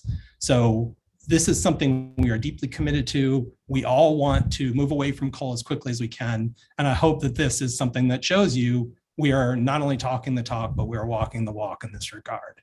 So additional efforts are underway to try and make the changes that have to take place to give us the flexibility in using fuel so that we can continue to have the steam that we need to have the hospital operate and to have the labs in the university operate and to have the district steam system work, but that we can move away from this using coal, which we absolutely do not want to do. So that's what I have for you tonight in terms of data. It's short and to the point. We're excited about the progress we've made around emissions period, and specifically, we're feeling positive about the traction we've gained with moving away from coal. And we have, of course, a much broader suite of things. I love John's presentation, and we share the breadth of interest. I'm excited that this program helped make the connection between the heat mapping that was done by Dr. Angel Sue's lab, the data-driven Enviro lab throughout the town, and that I was able to get John connected with Angel. And so things like that will continue to happen. But also at our core, we're pushing to do the things we want to do and need to do to move both the university and the town forward in combating climate change. Thank you. We can take some questions now. If you'll give us back the full screen, that would be helpful. Absolutely. Yes. Mr. Parker, you had a question?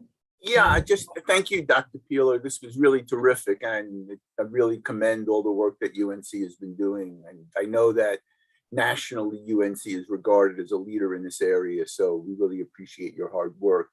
One quick question. In terms of the reduction in coal use, is that due largely to shifting toward an alternate fuel, namely natural gas, or is that due to a reduction in total energy consumption? Just you need to burn less of something, or are you just mostly changing what it is you're burning? It's a little of both, but the shift in the short term, the shift in fuel is what drives those big reductions. So do you have how much has total fuel consumption, what in terms of the coal plant, do you have any data on what the reduction in greenhouse gas emissions has been, since that's really what we're after?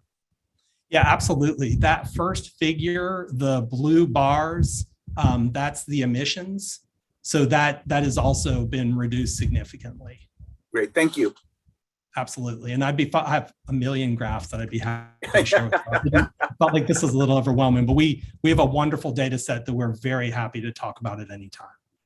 Terrific. Thanks so much. Absolutely. Thank you. Yep, a couple of questions. So I appreciated the graph that you showed earlier that displayed the emissions over the past, I think since 2007, 2008. I'm definitely curious about the effects of the pandemic on emissions.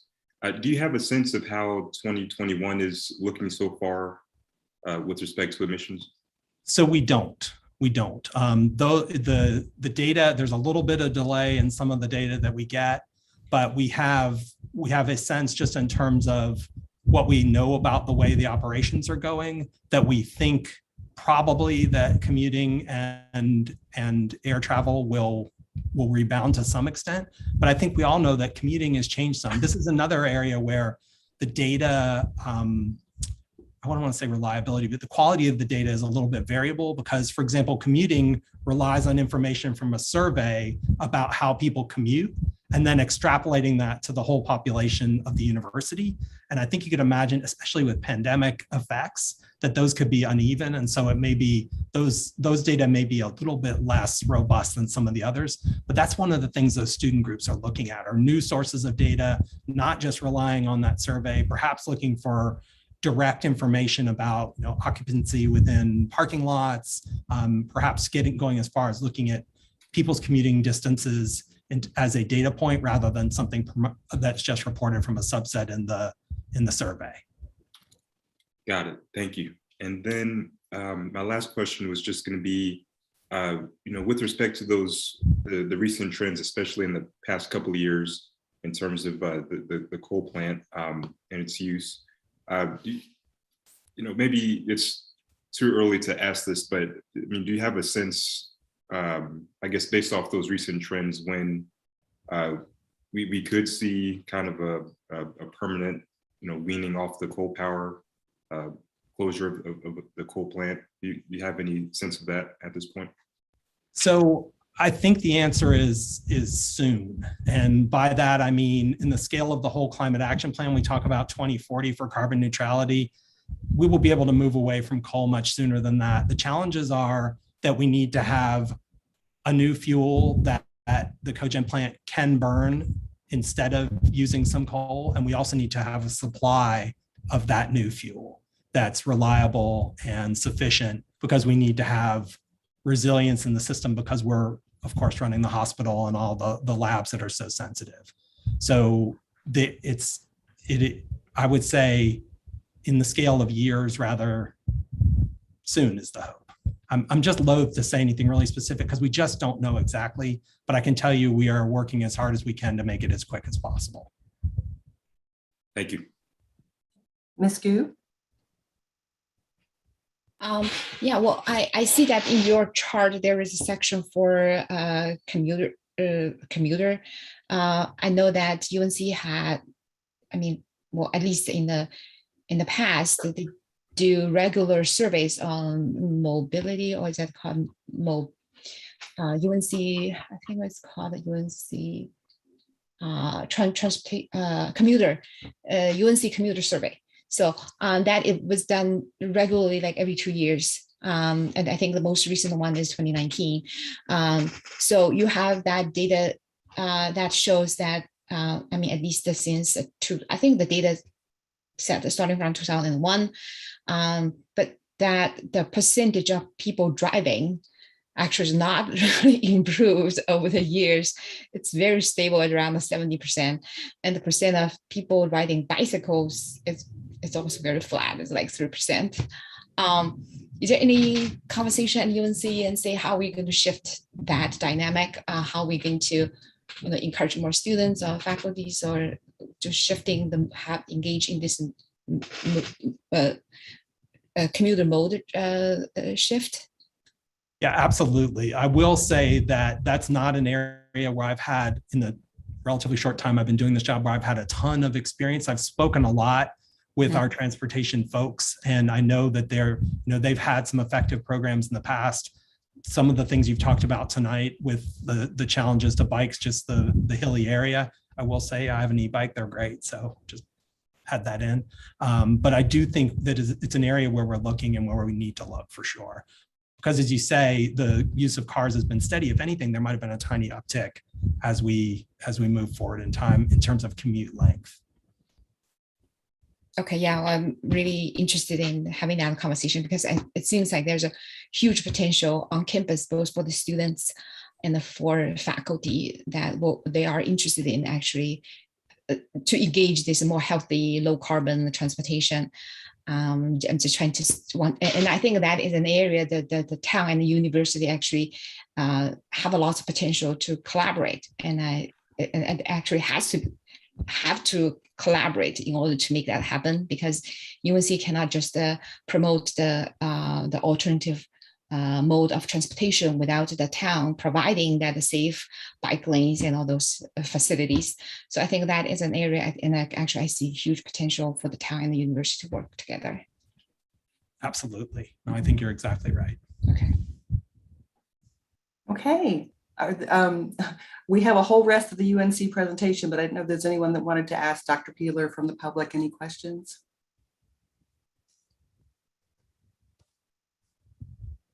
Don't believe so.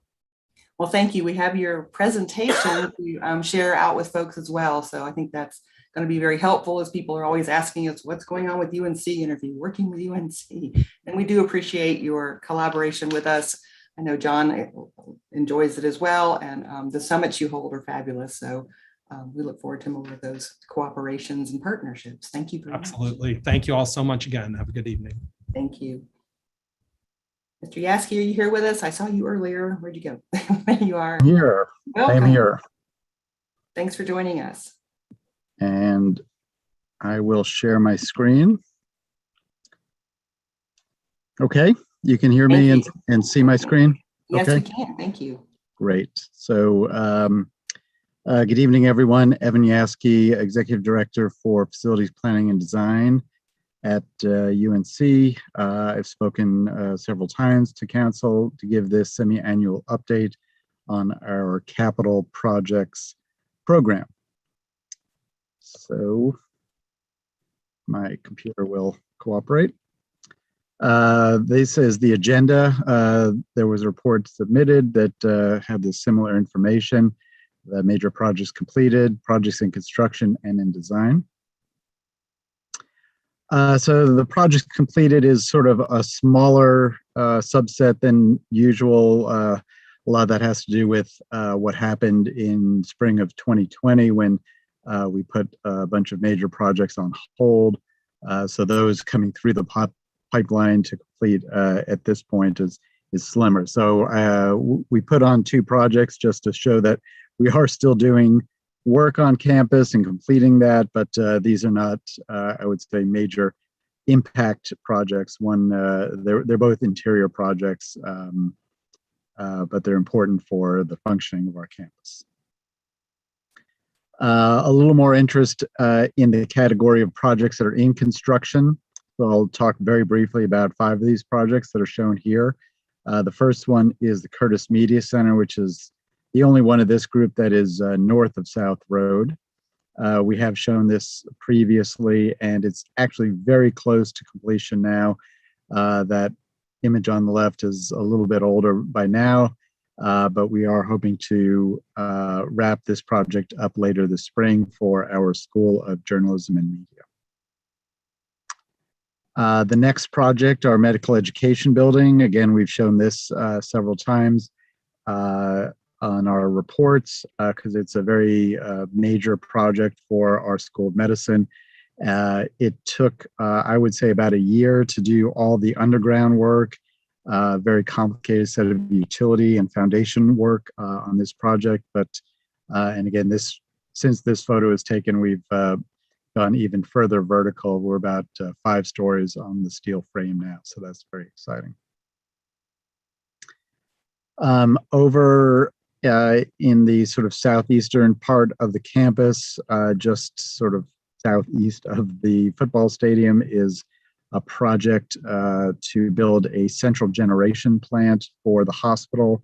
So this, I believe, is spoken about previously. It's a critical project for the hospital that's going to aggregate a number of generators into a centralized location and upgrade those facilities that will support the opening of their surgical bed tower. This project has also just about completed its steel frame. You may recall we spoke earlier or in previous iterations of this presentation about a parking deck that's associated with this generator plant. That project continues to be on hold, so we're not at the point where we're building that parking deck. This is a smaller project, but impactful, we feel, towards creating an improved open space near what we call SASB, the Student Activity Services Building, in the southern part of the campus. And it's creating what's called the National Pan-Hellenic Council Garden. It's a organization that has historically Black fraternities and sororities are recognized, and they have numerous activities at this location. It's not a glamour photo, but that's the current state of play. But given that it's a small project, we hope to complete that later this fall as well. And then finally, in this category for UNC Health, the surgical tower, you've probably seen progress here. That's the image of what it'll look like when it's complete. This is an image of about a month ago, perhaps. So there's probably another level of steel on this frame. So you can see lots of projects that are in the steel framing phase of construction now, but this is a very large project that you can see as you traverse Manning Drive. So that's exciting to be at this stage for UNC Health. And then I'll share just a couple of projects in design. One is a major project for our Keenan Flagler Business School.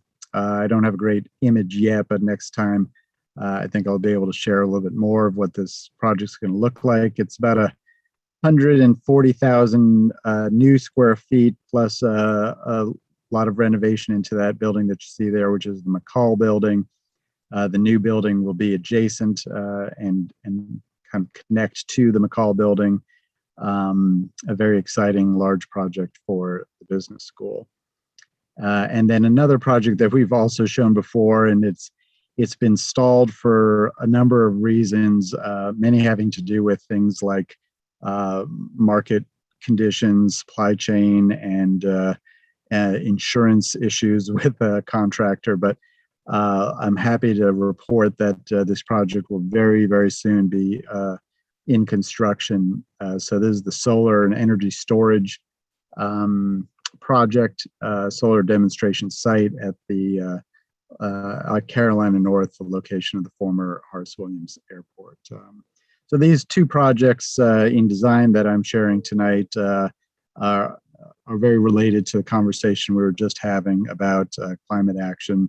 Obviously, the solar energy project is directly related, and then the project for our business school is going to be one of the highest performing buildings. We're not quite at net zero for that project in terms of its energy use, but we're approaching it, I will say. And so we're very excited about our capital projects being sort of side by side with other aspects of our climate action plan.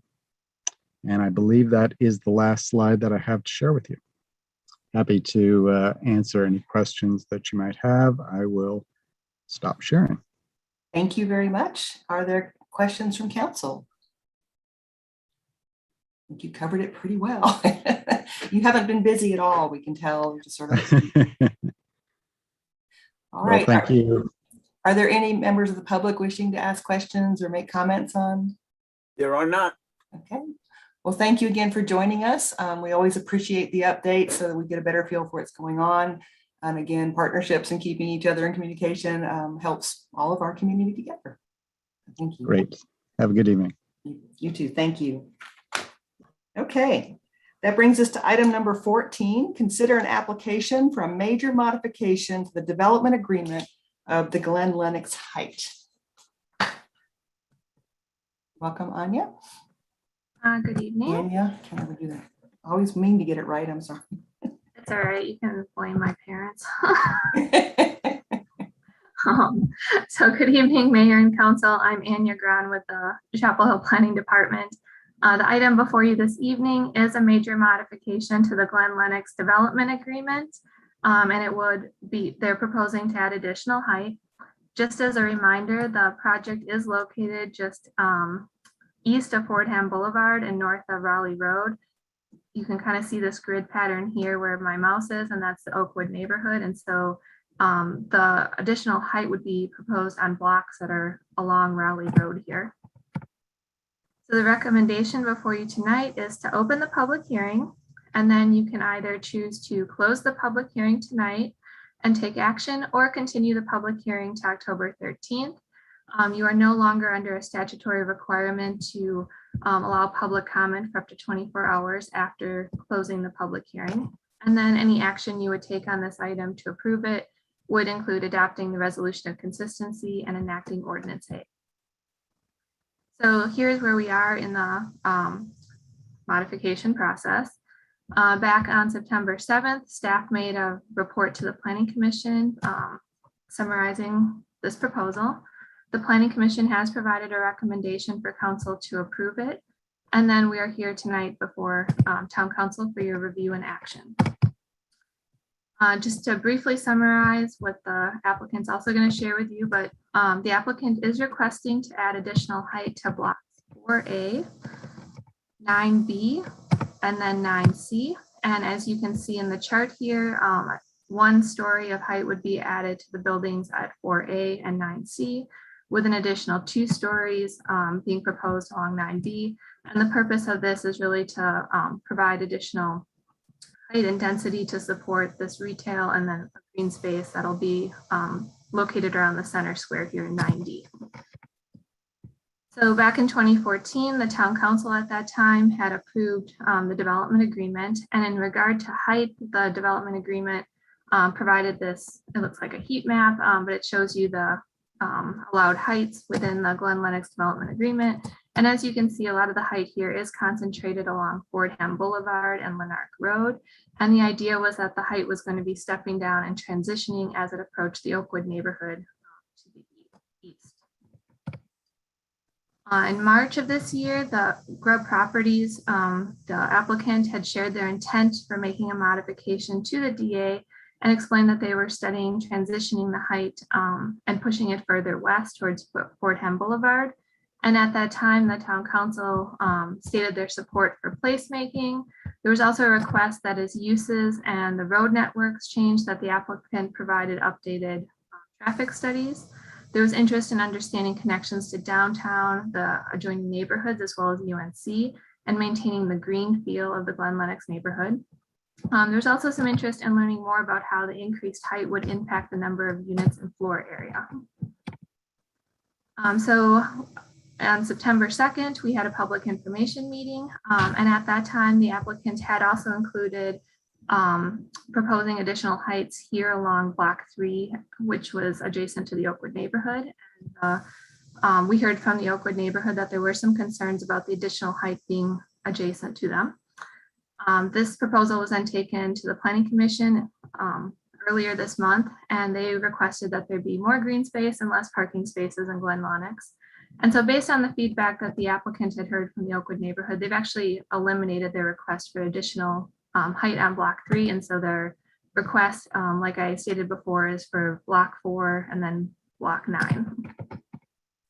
So again, the recommendation before you tonight is to open the public hearing. You can choose to close the public hearing tonight or continue the public hearing to October 13th.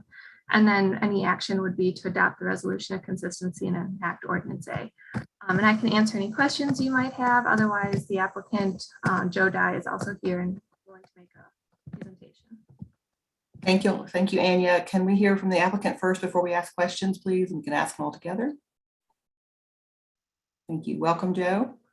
And Whitney. Thank you, Mayor Heminger, members of council. Pleased to be with you tonight to talk about our height modification request for Glen Lennox. With me on the Grubb team is Whitney St. Charles.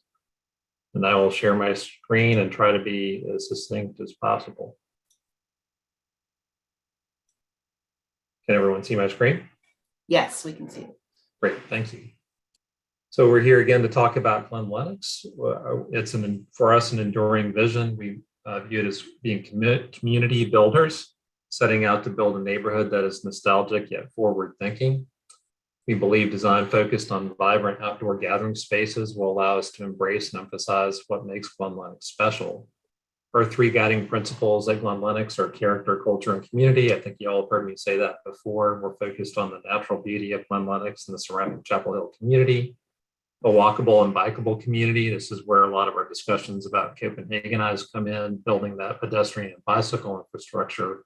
And then more broadly, looking to link eastward past Meadowmont to the existing greenway system and westward across Fordham Boulevard to the university to downtown.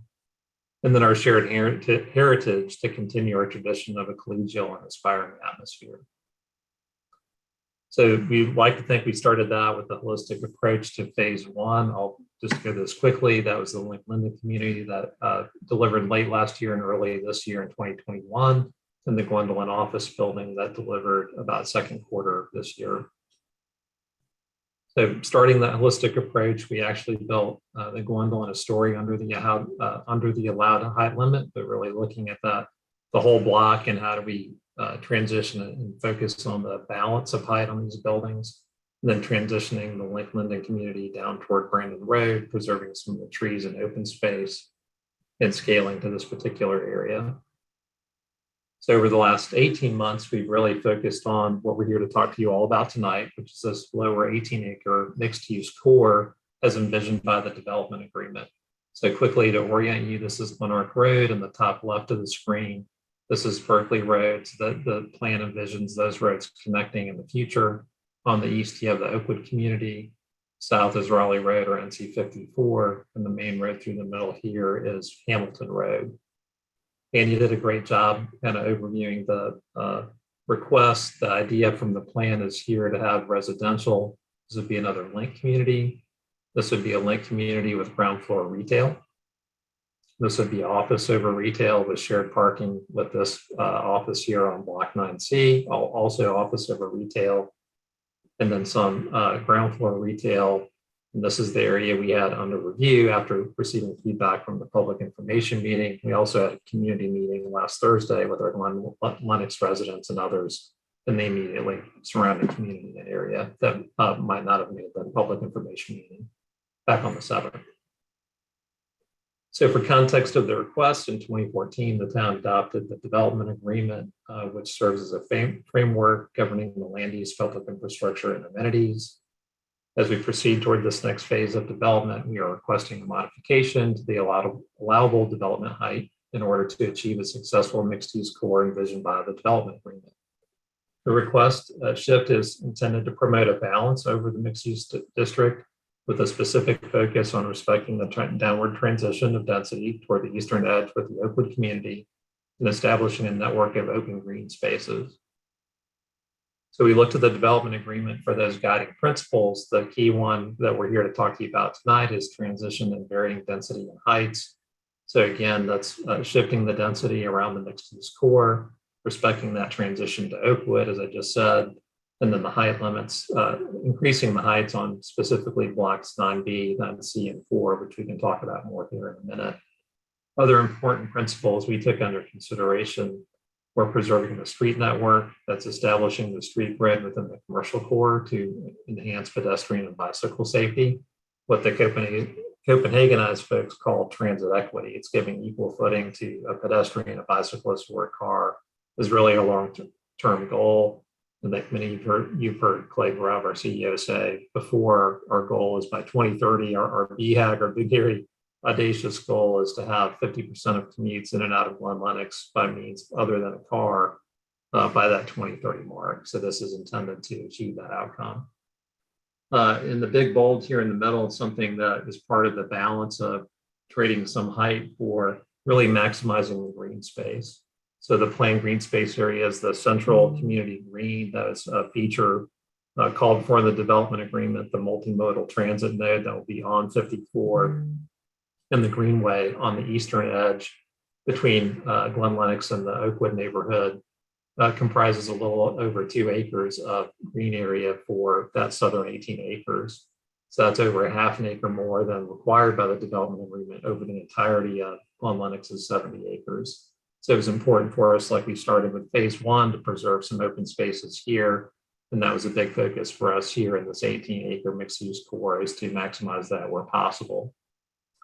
2 other principles I'll touch on quickly to create the effective transportation strategy. Again, the pedestrian and bike network, very important. And then here it's focusing also on shared parking facilities.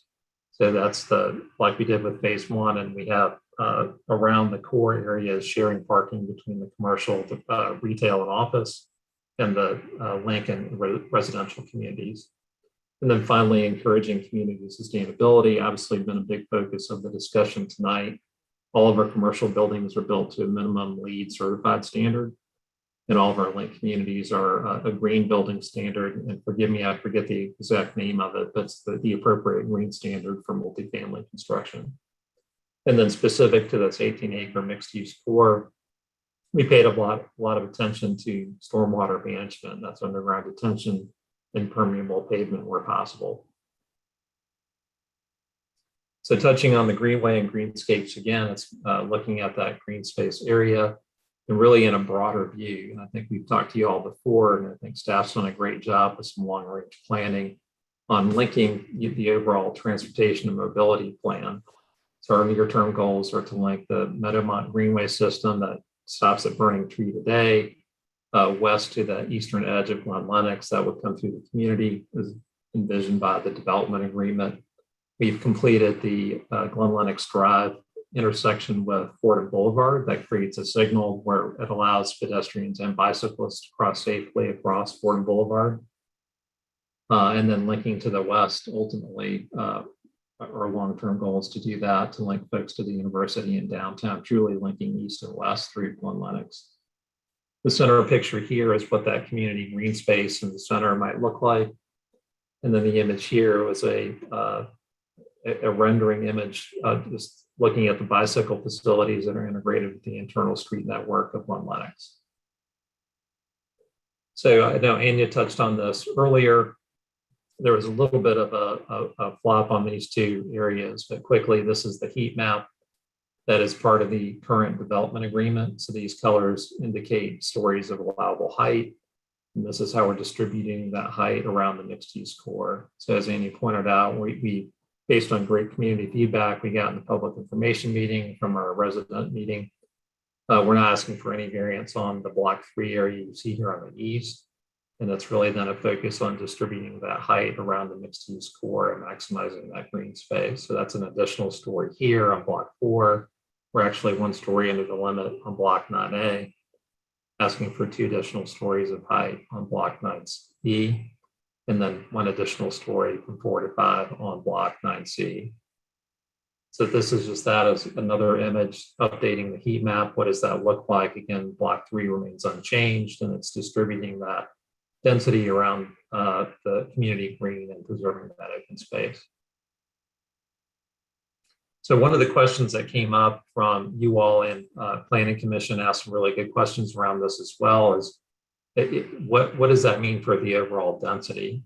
So what you see represented in the top image over this chart, I know the chart's very hard to read. It's hard to read on my screen. I'm sure it's hard for you all to read. What we did was study that so that if you take the maximal allowed building area based on current code and under the development agreement, you end up with some pretty large footprints and pretty large density or relative density based on the allowable uses under the development agreement. So we try to maximize the green space I've described, this community green in the center, this multimodal node, and keeping that green front on 54 or Raleigh Road, and then the Greenway eastern edge along the Oakwood neighborhood shrinks these footprints, and we're asking for that height. When you take all that into account, we're actually below the maximum density that could be built by about 400,000 square feet. That would be a combination of residential building area and commercial building area. So this is how we're trying to look at this holistically across the whole. So this is here again is phase 1. These blue lines indicate the bicycle network throughout Glen Lennox. This ribbon here on the edge is that north-south greenway that I was mentioning. These red lines indicate the pedestrian network throughout the community. And then we're just beginning to study some opportunities for green space throughout the community, not just here in the mixed use core, but as the community redevelops over time. Another thing we talked about, and this is pretty basic from the Copenhagenized folks, is the intention here with shared parking is if you develop these individually, you end up with very inefficient, too much parking or overbuilt parking, which is not at all desirable. So a big focus of ours is to share those facilities throughout the mixed use core and to provide more opportunities for dedicated bike lanes, green space, pedestrian network connectivity, et cetera. That creates more of that transit equity we like to talk about, the sustainable mobility infrastructure, and supporting multimodal trips, which is our long-term goal for Glen Lennox. And then here's a few quick sections just to look at that in section view. So on the right side, here is the open neighborhood. Here is the property line. There's the greenway area. The setback line is at 48 feet. I'm sorry, this section is across the north. So that's block 3A, block 4, and block 9A. So here we're asking for no variance for sticking with the 2-story height limit as envisioned by that heat map. Here we're asking for an additional story of height from 5 to 6 stories to balance this residential over retail. And this residential building here is actually 1 story below the height limit for block 9A. So section B is the middle section. So that's block 3B, block 9D, which is the community room, and block 9B, which is the commercial office over retail. So again, going east to west, property line, greenway, the setback. This is the 5-story height limit allowed in that area, so no variance there. This is block 9D, which is office over retail, asking to go from 4 to 6 stories, and that's the shared parking structure between blocks 9B and 9C. And then finally, section C on the southern cross section. So that's block 3C, block 9C, and block 9E. 9E is the existing Glen Lennox Shopping Center. So third verse is going to sound like the first here. It's property line, greenway, the setback line. Here again, no variance in the 3 block. We're asking for an additional story here of height from 4 to 5 stories in block 9C. That again shares parking with 9B. And then the existing Glen Lennox Shopping Center, we envision long-term being renovated in place as part of the overall redevelopment of the mixed-use core. Another important consideration that came up from you all and something we did talk about with Planning Commission, we had the study is trip generation. So a big feature of the development agreement, and this is intended to serve as a governor on density and dictates what improvements happen when, as agreed to as part of the development agreement. So the first one was a trip threshold that would trigger the improvements on Fordham Boulevard, which again were already done. So the existing background was here. This is additional external vehicle trips per day. Phase 1 was an increase of 384.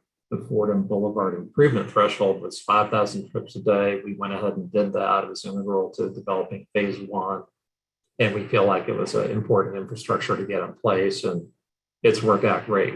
We actually got some good feedback from our residents who are already using that crossing to cross on foot or on bike across 15501, which is great. And then phase 2, that trip generation threshold, when you take into account the plan that we shared, is additional vehicle trips just over 6,400 in count. The Raleigh Road improvements threshold is 8,000 trips per day. Here again, we're focused on delivering those improvements in conjunction with the development of phase 2. That will be developed in different blocks over time. The idea is to deliver those improvements along with the meaningful redevelopment of this 18 acres, really ahead of that trip generation threshold. And then lastly, the big picture, future Glen Lennox, if you take into account the whole plan. We had this studied again recently by Kimley Horn and VHB with more current numbers and traffic counts. Generates a little over 17,000 trips. The revised traffic improvements threshold under the development agreement is a little bit higher at 17,500 and change. So trying to balance the mix of these uses, and we're staying within the parameters envisioned or the original development agreement. So on with this is just a aerial rendering of that visual representation. So here on the east again, you have a greenway, no height variance here in the 3 blocks, an additional story here on blocks 4 and 9C, again an additional 2 here on 9B, and we're actually 1 story here on 9A. And with that, I'll conclude and be happy to answer any questions or take any feedback. Thank you so much. Thank you. Council members, questions? We do have some members of the public wishing to speak, so ask your questions, please. I had Mr. Parker. And you might have to help me unshare my screen. I have Mr. Parker followed by Ms. Ryan so far, if I can see them. My question was taken care of in the presentation, so I don't have anything further. Okay, Ms. Ryan. Hi, thank you for all that. A question on the traffic and the improvements threshold. Can you talk a little bit about what those improvements are, especially if there's any street widening? Yeah, so for the Fordham Boulevard, that's what's already been done. So that was that signalized intersection. And as you know, we redesigned it for the pedestrian and bicycle crossing. Yeah, kudos, by the way. Thank you. Good job. And, well, there was folks before me that did a lot of hard work with DOT to get that done, but we're very pleased that it turned out like it did. Along 54, it's some improvements on Hamilton Road that improves the stacking and that approach to the signal within Glen Lennox. And then there's widening that happens along the frontage of 54 across the frontage of Glen Lennox. So it's mainly concentrated. Thank you. I did that. I don't know how I did it, but I did it. Okay, well, thank you. I'm sorry. I might do know not how I have did the it, but I button. didn't find That's it. not coming up for me. Apologize for that. I'm sorry, Amy, I don't have that Widening on exact 50. list, You were but it's talking about the mainly widening on around the 54. intersection of Hamilton and 54 is what that amounts to. So is it Hamilton that's getting wider or 54? Both. Both, okay. And so I know 54 is already kind of a pedestrian bicycle barrier, really. I mean, almost more than Fordham is. I'm just concerned about as we add new traffic and we make our roads wider, we're fighting our pedestrian and other multimodal goals. And that's why you saw that it's integrated into the plan. So the near-term goal is to take the greenway that ends at Burning Tree and bring that to Glen Lennox, hopefully in the near future. And we're working with staff on that right now. That's not really part of the development agreement. We feel it's important to go ahead and make that connection sooner than later. And then the north-south greenway connection that follows that eastern border, and then having those facilities come through Glen Lennox. So you'll be able to ride if you were from Meadowmont or even further east, all the way down to Glen Lennox through the community and across Fordham at Glen Lennox Drive. Right, and how, if you were, say, coming from Glenwood School, is there any change going to be there, or it'll just be a little more difficult as things get wider? I'm trying to envision that. I mean, I think, between our frontage, really coming underneath 15501 is incredibly difficult. So our widening improvements stop, or I shouldn't say stop, they include a multimodal station there that's intended to connect bicyclists and pedestrians and then have a multimodal bus where the bus stop is today, just a better version of it, or bigger version of it, to encourage that multimodal transportation. And yeah, I guess I'm thinking about really need to go up and across that Glen Lennox Drive. Right. It's a safer crossing than trying to get under that overpass.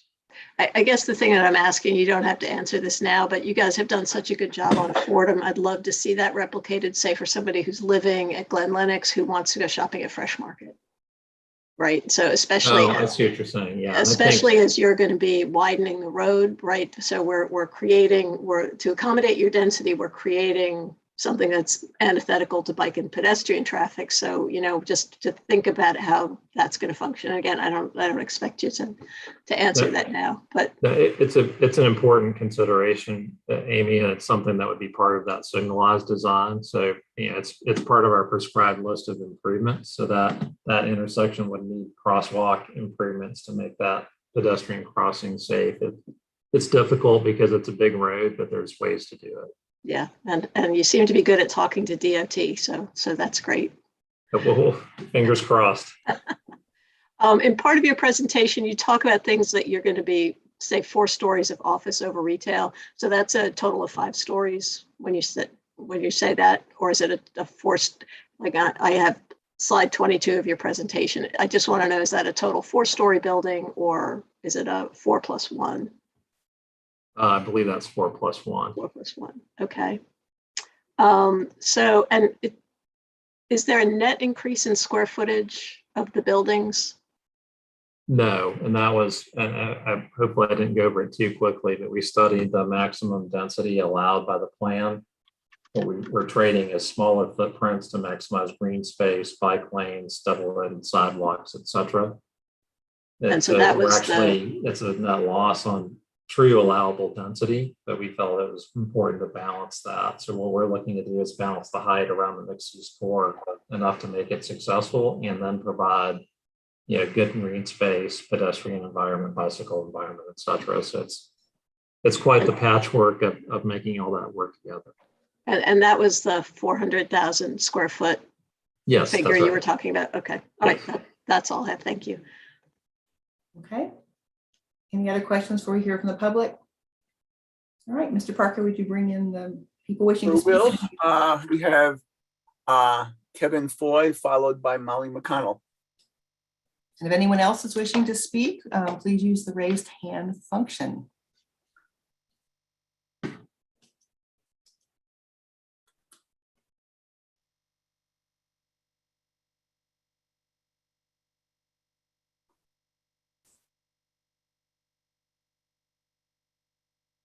Welcome. Good evening, everyone. Thanks for having this public hearing this evening, Mayor and members of council. I had the opportunity to meet with the applicant and the town staff at the public information session that Joe referred to. And I want to thank the applicant for being responsive to the observations and concerns that they heard at that meeting. And I do want to encourage you to continue to focus on what you've been talking about this evening, which is the necessity of green space and not public space, not coffee shops, because walkability doesn't just mean walk into the store or walk into a coffee shop. It also means this interconnectivity that really promotes a community. And I want you all to be aware, I've lived in this neighborhood for 30 years, and this is a neighborhood that has been knitted together over the last 60 years. Glen Lennox, Oakwood, Rogerson, this is one community. And one part of this community is changing significantly. And the remaining portion of the community welcomes the change. I mean, we worked with Grubb Properties for years to achieve what you're seeing. But stay focused on what makes the community work. And part of what makes the community work is this ability to mingle. And I think we have to be careful not to overburden one part of the community with the needs of the other part of the community, like the playground at Berkeley and Oakwood. It's already a significant town-wide facility, and it's going to be even more used. What are we doing inside Glen Lennox to try to alleviate the pressure on an amenity like that? So I want you to please stay focused on those kinds of concerns. The other thing I want to mention that I heard today from Joe that I hadn't thought about before, but I think you should check into the easement on the property line, and maybe you've already done that, because I don't know whether it's a utility easement for 10 feet from the property line. I don't know if they'll let us put a greenway there. So we should make sure that whoever owns the easement, which is probably like Duke Energy or somebody, is going to be willing to let us put a greenway there. Otherwise, the greenway is going to have to be moved, I think. And then the last thing I want to say is thanks to Councilmember Ryan for bringing up the issue of 54 and Hamilton Road. That's a really tough intersection. I spend a lot of time at that light when I'm trying to get onto 54, sitting there in my car. And I'm shocked at the number of people who go through the red light. on 54 in both directions. And I don't know why that is, but I don't think it's just bad driving. I think there's something else that maybe we should look at. There have been fatalities at that intersection, pedestrian fatalities, and I've witnessed near misses. And so I think that that's a problem that maybe we should take the opportunity to look at and think about how do we make sure that it doesn't get worse. And in fact, maybe it could be better. So thank you all very much. Thank you. Okay, Molly McConnell, and I do not see anyone else with a raised hand. Welcome, Molly.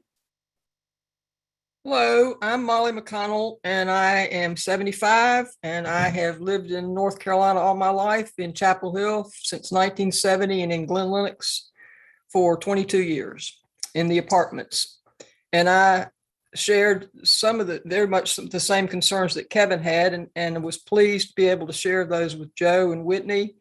And I would like to address some of my concerns to the planning department and town manager, because were it not for Mayor Heminger and Grubb Properties, those of us who are tenants would not have known anything about the public information meeting. And the homeowners who live within 1,000 feet of this property were notified, but the tenants who live in the apartments and the homeowners who live on the Flemington side were not notified. And it is out of the goodness and respect of Grubb Properties that they had a separate meeting with us to go over all of this. So in the future going forward, the town planning department and the town manager needs to make sure that they notify the tenants living in apartments that are being redeveloped. I can always trust Clay Grubb and Joe and Vanessa, our property manager, to notify us, but the town is lacking. And I appreciate Mayor Heminger for letting us know. I am very happy that you all that Grubb Properties reconsidered the 3-story addition over there on Oakwood, and that they're not adding that. And they know that because I love green space and trees and the tree canopy and don't want a heat island, and I'm very concerned about the environment, that less is more for me, that I agree with Kevin that we need to pay special attention to the environment and being able to have green space that keeps us breathing.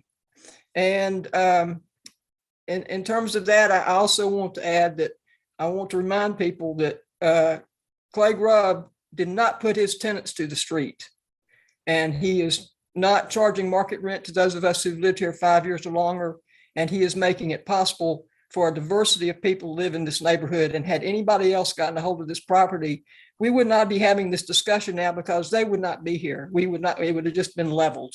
So he is always willing, they're always willing to hear from us, and we do not agree with them. And they have been respectful about being willing to hear what we have to say.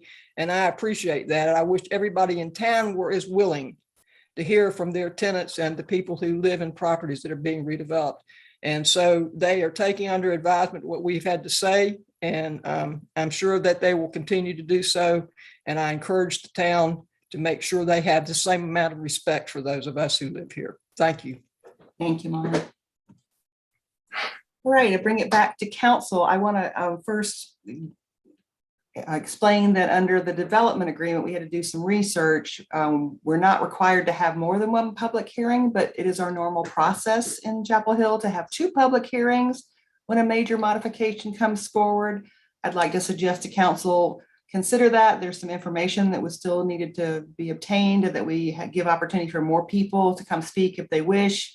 So I'd like to see us continue the public hearing to October 13th, but I just share that with you because technically and legally we don't have to, but I think in this case we really should. So I just share that with you. So I'm not looking for us to vote, but if you feel differently, you're of course welcome to express that. All right, comments, Ms. Ryan. Yeah, I would support giving it the 30 days. I think, just to make sure everybody has a chance to comment. And my only other comment is thank you to the applicant for working with folks and listening about the changes in height on adjacent to the Oakwood neighborhood. We appreciate that. And just again, as we move forward and we're talking about those transportation improvements, we really let's really figure out that problem of connectivity across 54 there. Others? Ms. Gu? Yeah, well, I think it is I think it's a good direction that we're going.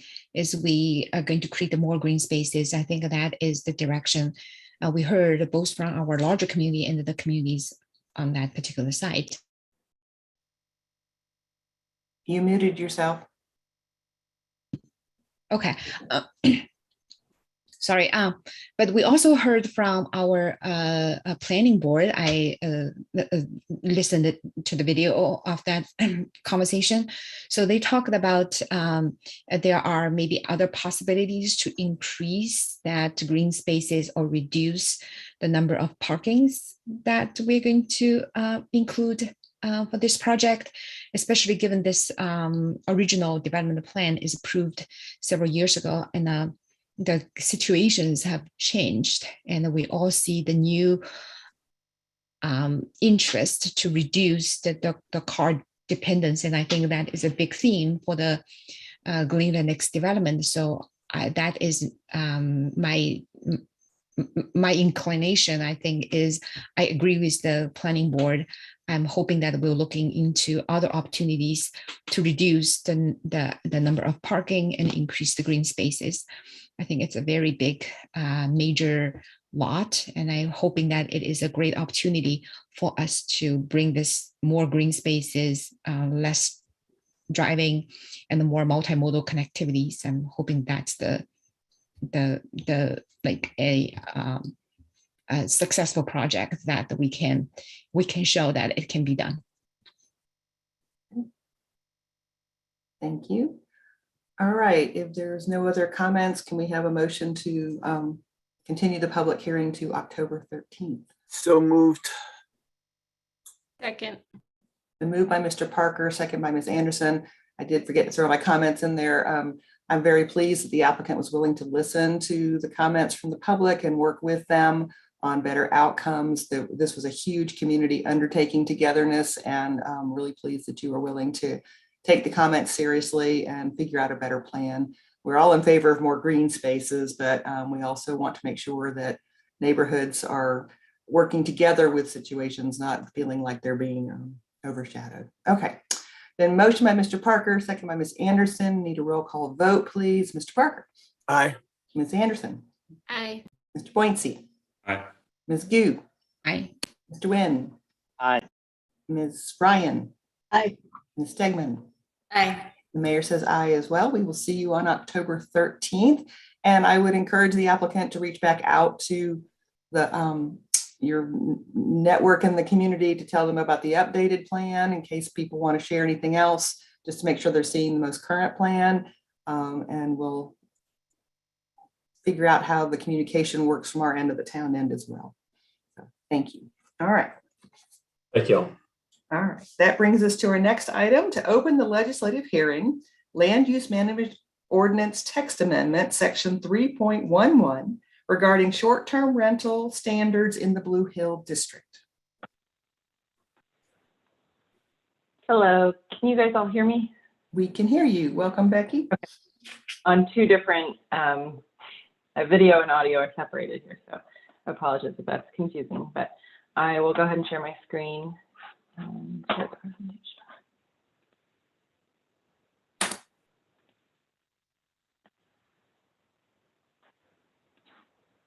All right, hopefully you all can see that. Good evening, Mayor and Council. My name is Becky McDonald. I'm a planner here with the Planning Department. And tonight we have a Land Use Management Ordinance Text Amendment for Section 3.11, which is the Blue Hill Form District Code regarding short-term rentals. I have 9 slides and I'll take less than 10 minutes. So our recommendation tonight is to open the legislative hearing and receive comments, and then continue the hearing to the October 27th council meeting, at which point you would have the option to enact the ordinance. The process for a text amendment is on your screen. We start with staff review. Planning Commission reviewed the proposed text amendment on September 7th. Tonight we're opening the legislative hearing, and potential action is scheduled for your October 27th meeting. you'll remember, there was another text amendment to the Blue Hill Code a few months ago, also about short-term rentals as well. And that amendment updated the permitted use table in Blue Hill to include primary and dedicated short-term rentals as permitted uses. And it also excluded them from counting towards the required non-residential components in mixed-use buildings. And that amendment was approved by the council back in June. You'll also remember that you adopted the, we'll call it the main short-term rental ordinance, which created regulations and operational standards for short-term rentals townwide. That was also adopted in June, but it does not currently apply to the Blue Hill district, as development in Blue Hill is subject to a separate set of regulations that's distinct from the parallel zoning districts and other sections of the land use management ordinance. So the interest for the proposed text amendment tonight is to address some additional things, which are to apply the townwide operational standards for short-term rentals to the Blue Hill district, as well as set some criteria to distinguish overnight lodging from short-term rentals. Blue Hill doesn't have a separate hotel definition, so this text amendment would help create those distinct uses. So here's the actual text of the proposed text amendment. This first part would essentially apply the same operational standards that are townwide currently to the Blue Hill district. So it would give it equal footing with other zoning districts across town. And then the second part would add language to distinguish overnight lodging from short-term rentals by including criteria that in order to be considered overnight lodging, the establishment has to have on-site staff, it has to be a primary use in a building with other residences, and it has to function separately from other portions of the building, like having a separate lobby, for example. So again, our recommendation is to open the legislative hearing tonight and receive comments, and then continue the hearing to your October 27th meeting. And I'm happy to answer any questions. Thank you. Any questions from the council? Any members of the public wishing to speak on this item? There are not. Okay. What would council like to do? I move we adjourn, continue the hearing to October 27th. Second. Been moved by Mr. Parker, seconded by Mr. Boynton to continue the hearing. Any last comments to share that? Okay, roll call vote then, please. Mr. Parker. Aye. Ms. Anderson. Aye. Mr. Boynton. Aye. Ms. Gu. Aye. Mr. Nguyen. Aye. Ms. Ryan. Aye. Ms. Stegman. Aye. And the mayor says aye as well.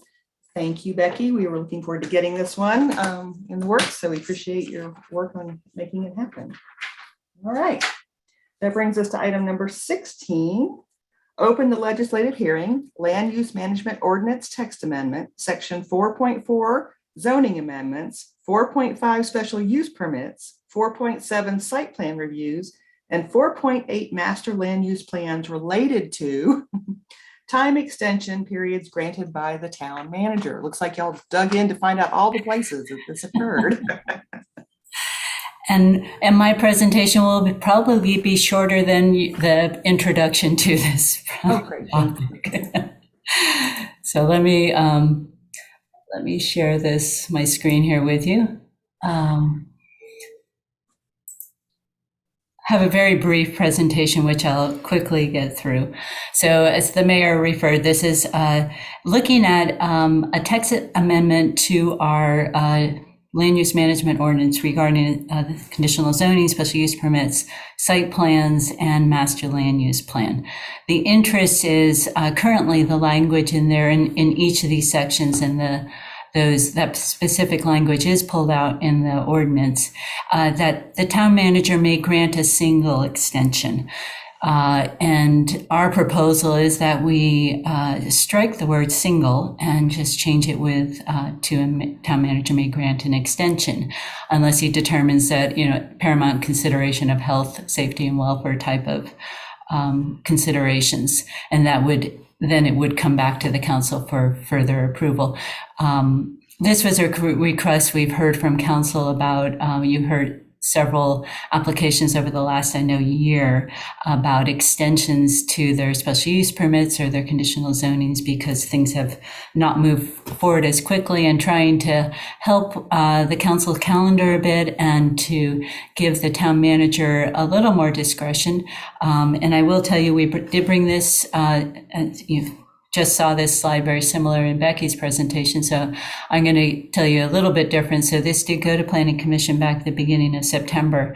And what they reviewed at that point was a 36-month extension to the town manager's time extension. And they had a little bit of qualms about that. They were actually their recommendation was to amend that, adjust that to an 18-month extension.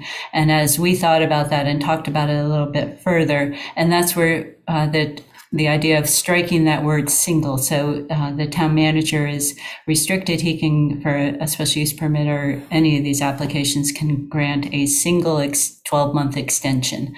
So striking that word single, that he may grant a 12-month extension, and at each annual, each application would have to come back for an internal review, an administrative review, and the manager would then be determining whether it's, there's paramount considerations regarding the health, safety, and welfare of that application. And if we determine there are, it would come back to council.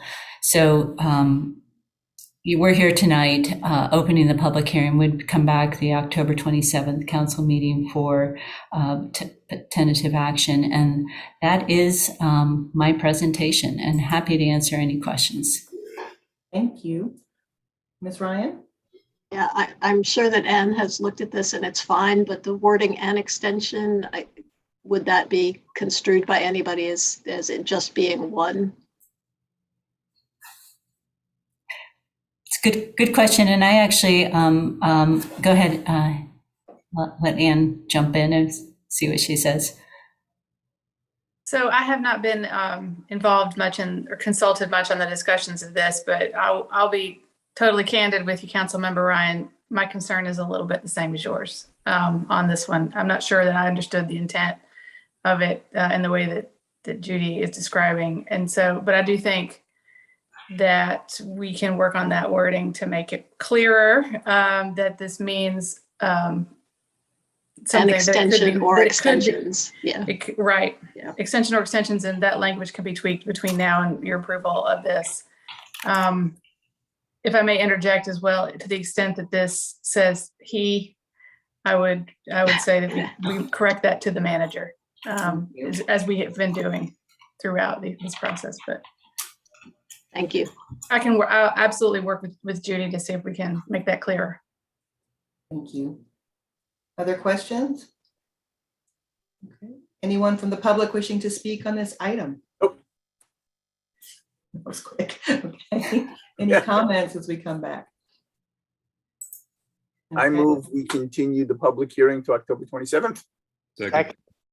Moved by Mr. Parker, second by Mr. Boyncy. I'll just share my gratitude in moving this one forward as well.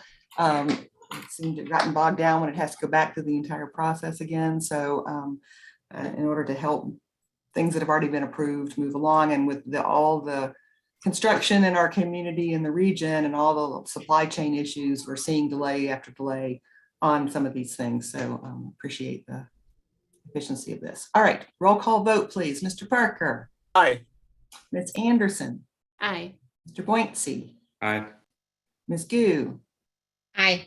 Mr. Nguyen. Aye. Ms. Ryan. Aye. Ms. Stegman. Aye. The mayor says aye as well. Thank you very much. A friendly reminder, item number 17 has been moved to another agenda. So that brings us to the concept plan for this evening. It's a concept plan review of the low water at Old University Station Road and Adair Drive.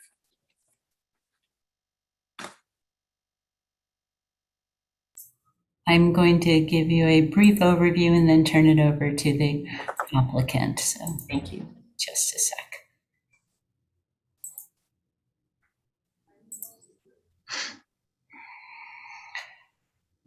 So good evening, I'm Judy Johnson with our planning department. I realized I think I forgot to introduce myself at the last presentation, so take that ditto.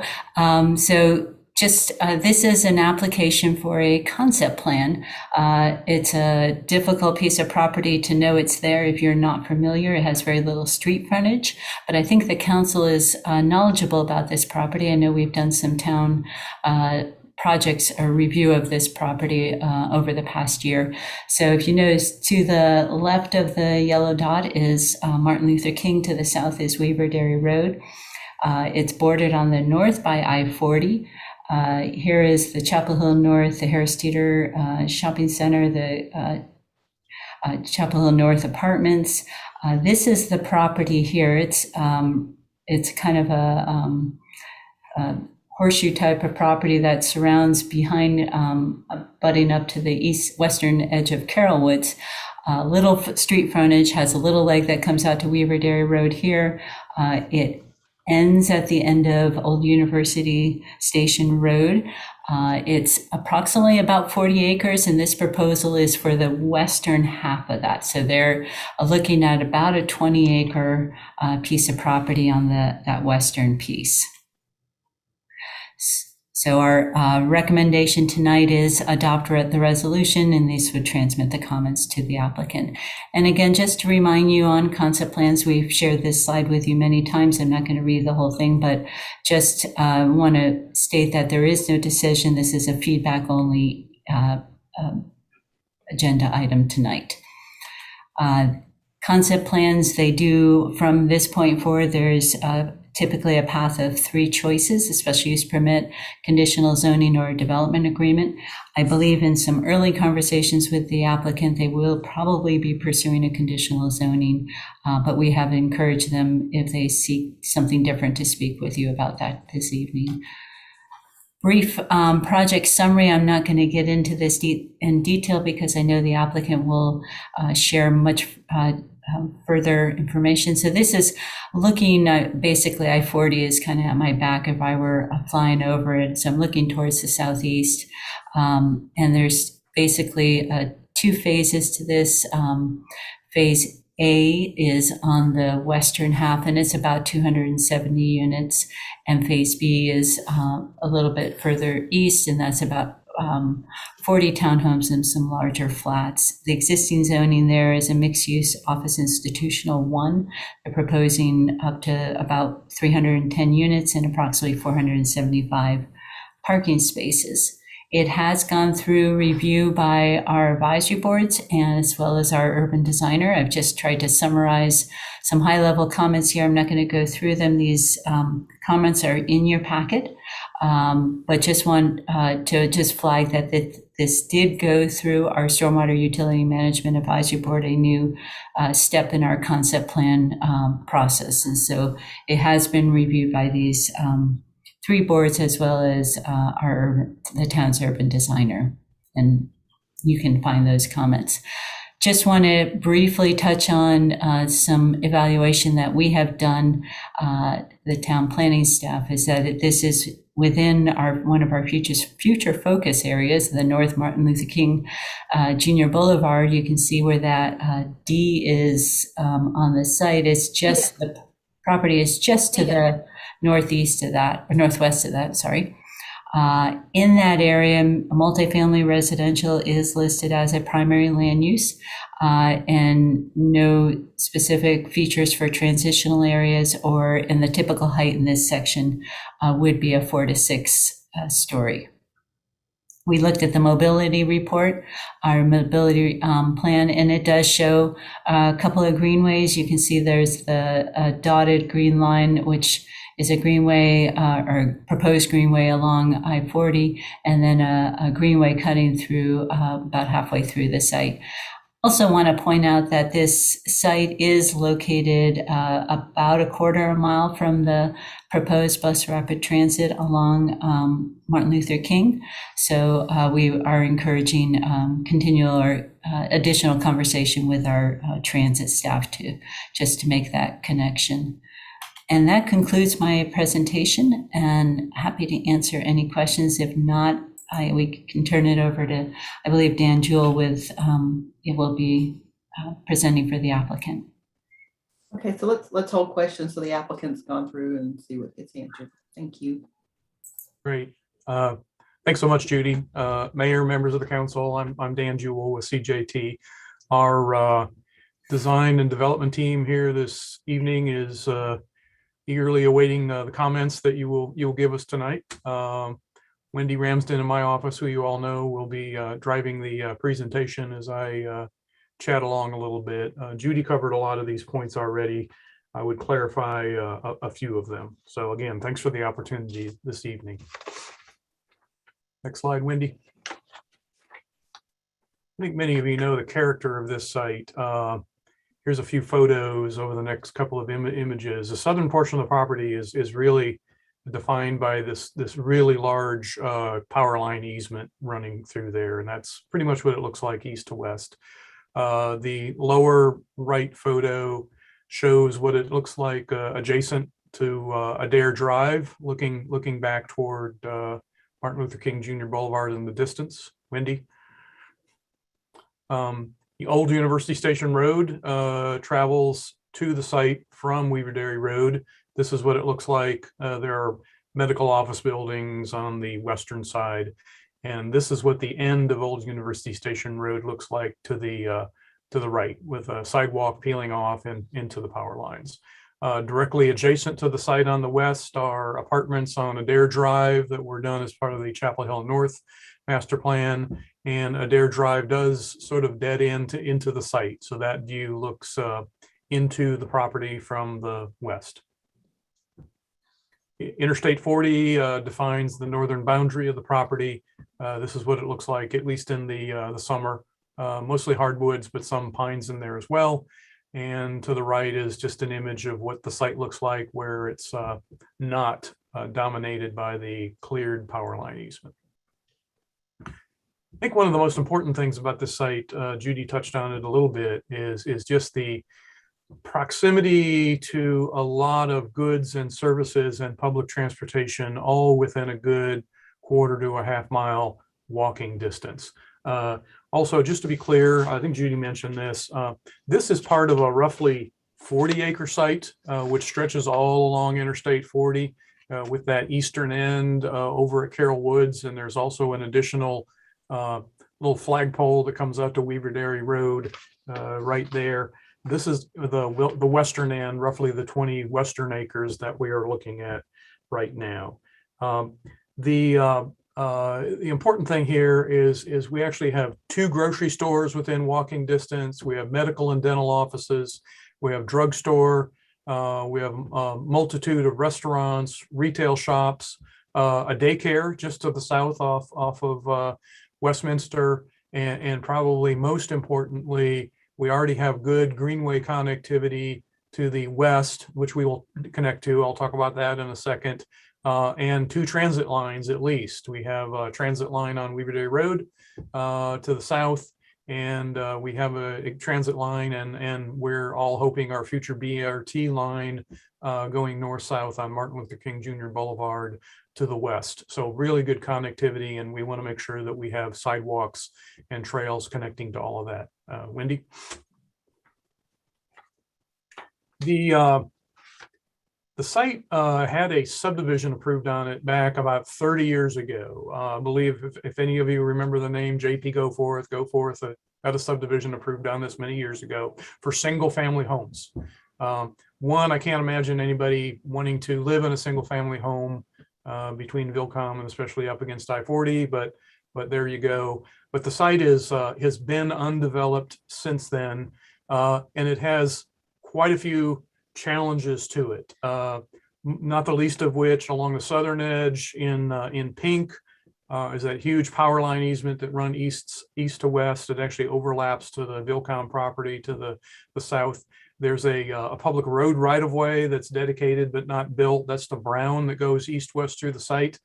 We would want to relocate that, but continue it all the way through the site to the east. There's an existing built sanitary sewer line, which is probably in a location that was very advantageous to build it as inexpensively as possible, that serves Chapel Hill North, but not advantageous for development opportunities.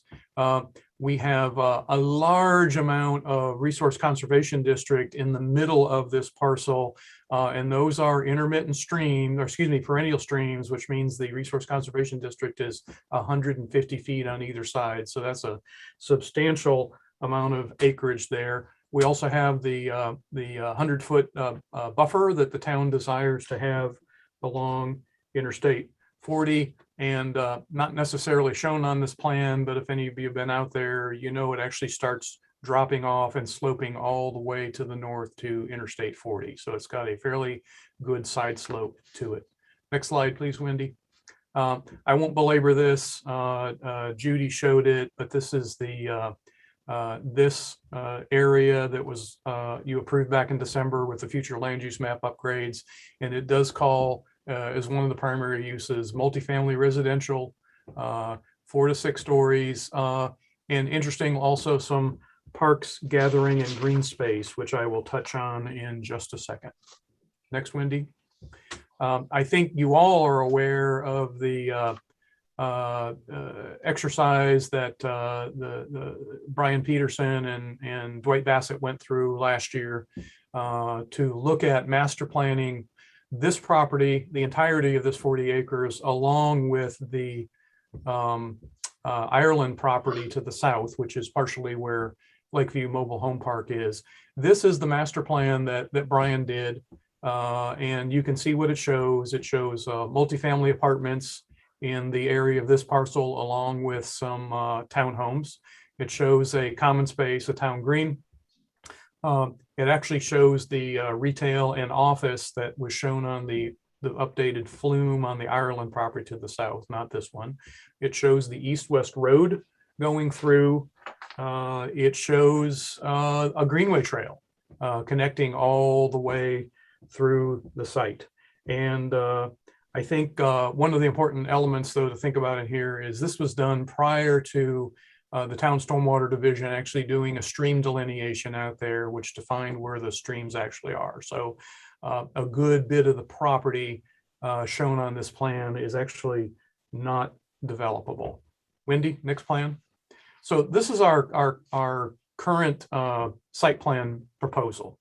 And what does this show? Well, most importantly, first you can notice the large amount of undisturbed green space sort of in the middle of the site. That's where the resource conservation district streams are shown on the constraints map that we had a little sooner. But everything else is really in keeping with the master planning effort that the town went through last year. So we have apartment buildings, 2 apartment buildings there at the western end, which could be a terminus if a new north-south street were actually ever built through the Ireland property to the south. You have some architecture and some green space that you would look at. These buildings are 4 stories from the street from the south, but because of the way the hillside slopes from the south to the north, there would be a basement level, I'll call it a lower level 5th story on the backside of both of those buildings. But from the street, they'd be 4 stories and they would stair step down the hill. It is surface parked mostly, but again, in order to utilize the slope, what we have done is we've created what we call a slip deck, a tabletop on the back of the smaller building. So the upper level of that parking is actually at the same level of the rest of the surface parking, but there's another level tucked down below it. So we are taking advantage of that grade. So what does that do? That allows us to meet the parking requirements that we think we need, but it does not add to the impervious surface because it's in essence a deck. We've created a series of what we're calling townhouse flats on the eastern end of the parcel. These would be 3-story buildings that would be a combination of 2-story tall townhouse type units and flats in combination. These would be rentals, not for sale, but they're intended to be larger units suitable for families. One of the other main things on here is we've extended that greenway trail. You can see the yellow. We're picking it up where it right now terminates at the end of the dare, and we're running it all the way through the property. kind of down along the power line easement, and then it becomes more of a side path, which you all are familiar with along that east-west road.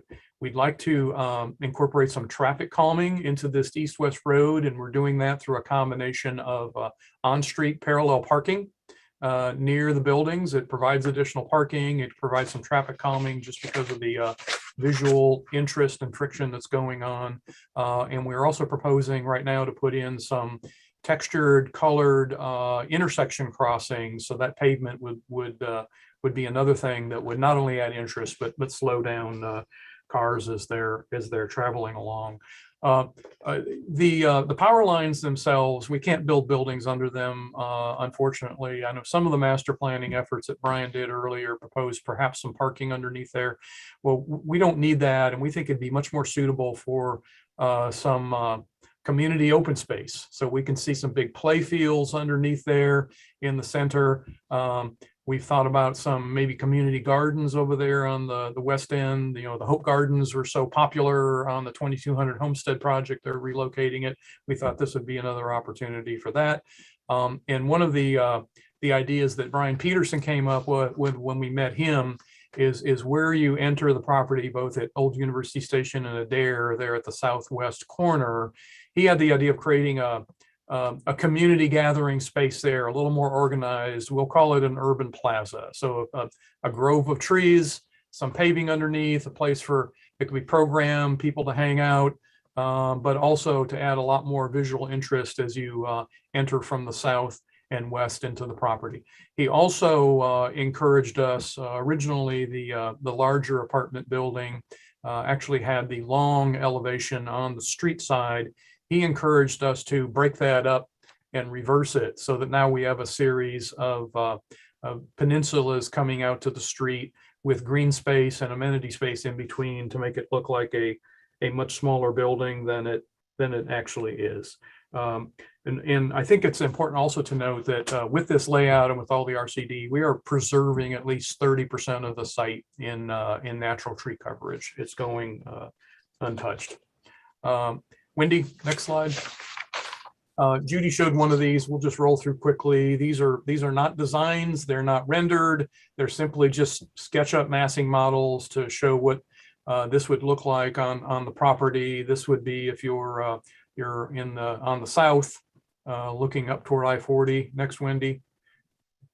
This image would be looking from the southeast over toward Chapel Hill North to the top of the page, and I-40 over to the right. Again, you can see the four-story building. If you go really close, you can see how that fifth floor is sort of parked, tucked underneath on the right side or back side of the building. Again, taking advantage of that grade. Wendy. Judy showed one of these already. This is what it would look like from the northeast and northwest if you were over across I-40, a couple hundred feet in the air. And then Wendy, next slide. And we have started now taking a stab at a suggestion of a concept of what the architecture might look like. So again, this is that southwest corner as you would be coming in from either Old University Station Road or Adair where it intersects. So our urban Plaza Grove would be off to the left on this. But the idea is to bring the building up close to the street, create some interest and maybe a corner element at this, which would be the main approach to the property, whether you were walking or driving in there. Add some activity on the street and create some architectural interest. And as much as anything, we just wanted to put something out there to get some reaction from you all as we start moving into the next phase of design. So we'd really be interested to hear what your thoughts are on what might be an appropriate vernacular style and color at this location. Next slide, Wendy. And we're almost done here. So our design concept will include design environmental considerations. We know those are important to the town. Again, I mentioned the 30% tree preservation. We're doing much additional planting to meet our tree coverage requirements. We'll be doing underground stormwater mitigation. Again, that'll be to reduce the impact of grading and a pond with all the RCD on the property. With this location, And with some denser residential development, we think we're encouraging alternate transportation by dense development, good pedestrian connections, the extension of the Greenway Trail, connecting sidewalks to the public transportation hubs, bicycle parking and storage. And we know there'll be requests for things like zip cars and rideshare programs and that sort of thing. So we're ready to incorporate those. The good walkability to many facilities. I think this is one of the most walkable locations outside of downtown. Exploring the use of low water facilities, LED lighting, and vehicular charging stations, of course, because we know that's become a standard in Chapel Hill. Judy touched on a few of these, but just in closing, we wanted to show this. We think we'll be requesting a conditional, we know we'll be requesting a conditional zoning, as Judy said. We think it'll be CZ0 and I3, but we want to work with the staff to see if that's the best fit to achieve the program that we'd like to achieve on this property. The mix would be 270 rental apartments, and the 40 units would be the larger format rental townhomes and flats in the building to the east. The target market is working individuals and families looking for mid-range housing, and we're proposing 15% of the 270 market rate rental units would be below market rate, with 20% at 80% AMI, 40% at 100% AMI, and 40% at 120% AMI, which is still well below the average rental price of a new market rate apartment project in Chapel Hill. So I will stop there. I know there may be people from the public who want to speak, but again, our team is here to answer questions you might have, but most importantly, to get your input as we move forward and figure out how we're going to move ahead next. So thank you for your time. And I'll stop that sharing, but if anybody needs me to pull up a plan, I can easily do so. Okay, thank you. Clarifying questions, Mr. Parker? Yeah, I apologize. Maybe I'm out of practice, but I could use some help really understanding, the cars in and out and the road extensions. Could you really do a deeper dive on both the pedestrian as well as the vehicular access to the site, where it ultimately leads to, whether it's Weaver Dairy or someplace else? Absolutely. I didn't come away with, like I'd say, I might have blinked. Yeah, it didn't take much to do that. Wendy, maybe go back to the larger scale plan that shows the neighborhood. There you go. That's a good one. So there's an existing Greenway Trail that comes from the west that makes a good connection to the Chapel Hill North area, the shops, retail, all that sort of thing. We'll be connecting that. There's a sidewalk, existing sidewalk actually, that comes up Old University Station Road, which we will extend into the site and up to the property. So there'll be a good pedestrian connection down there, all the way down to Weaver Dairy Road. And there is a bus stop on Weaver Dairy Road. We'll be extending the Greenway, as I said, all the way through the property to the eastern end, with the expectation that if and when the property to the east is developed, they will continue it the rest of the way, all the way over toward Carroll Woods. From a driving standpoint, we have the connection through Old University Station Road to Weaver Dairy Road. We have the connection from Adair Drive over into Chapel Hill North, and that's a public street, which then gets you out to Martin Luther King Jr. Boulevard there at one of the entrances to that. And again, the expectation, particularly with both the FLUM update and in the master plan that the town commissioned, that the east-west road that we would be building up to the eastern end would eventually continue not only to the east, but then circle back out to Weaver Dairy Road on the other end. So we really have 3 points of vehicular ingress egress on this property. Does that help a bit? Yeah, that's much clearer. Thank you. And then could you help me? Again, I don't drive it very often, but from the photo that you showed, it looked like Old University Station Road is actually quite narrow. So how wide is that road? What's the width of that road? Does it meet current standards? I have not measured it. It's probably 28 or 30 feet, but we can confirm whether it meets current town standards or not. And if it doesn't, what happens? If it doesn't, then we'll have the conversation with the town Public Works Department and Traffic Department, whether they see a need to widen. And I think that's probably one of the things, Judy and Wendy, that we should flag when we request the traffic impact analysis to see if that would be an issue.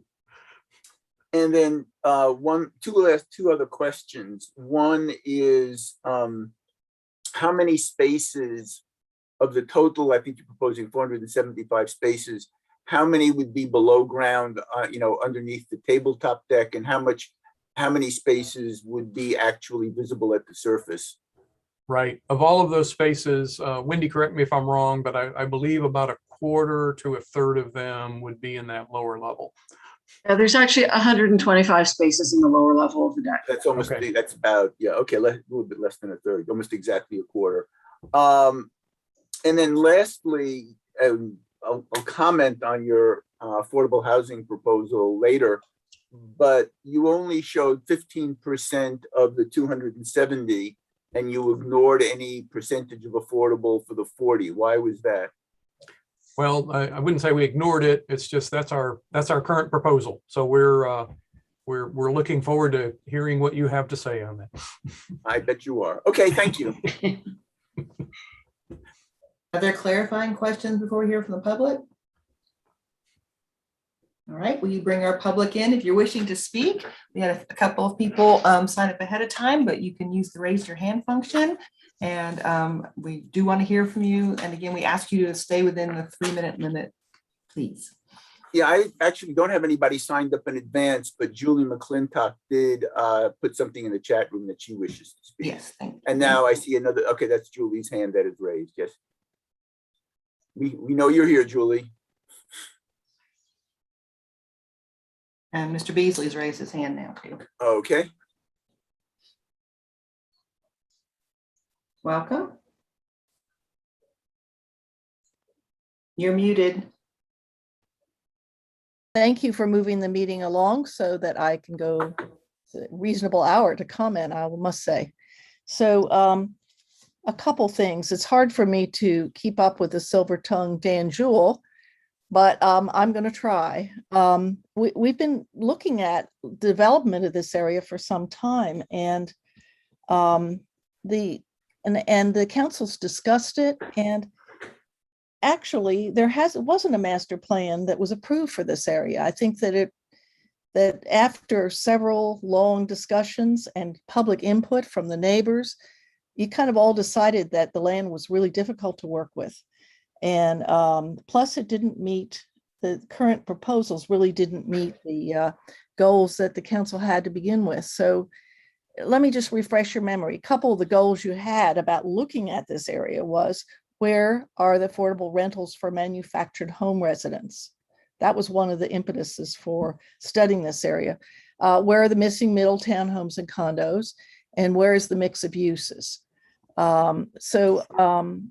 I just can't imagine walking along a power easement as a desirable for a greenway, for example. I doubt it's even possible. This is an area that is laced with intermittent streams.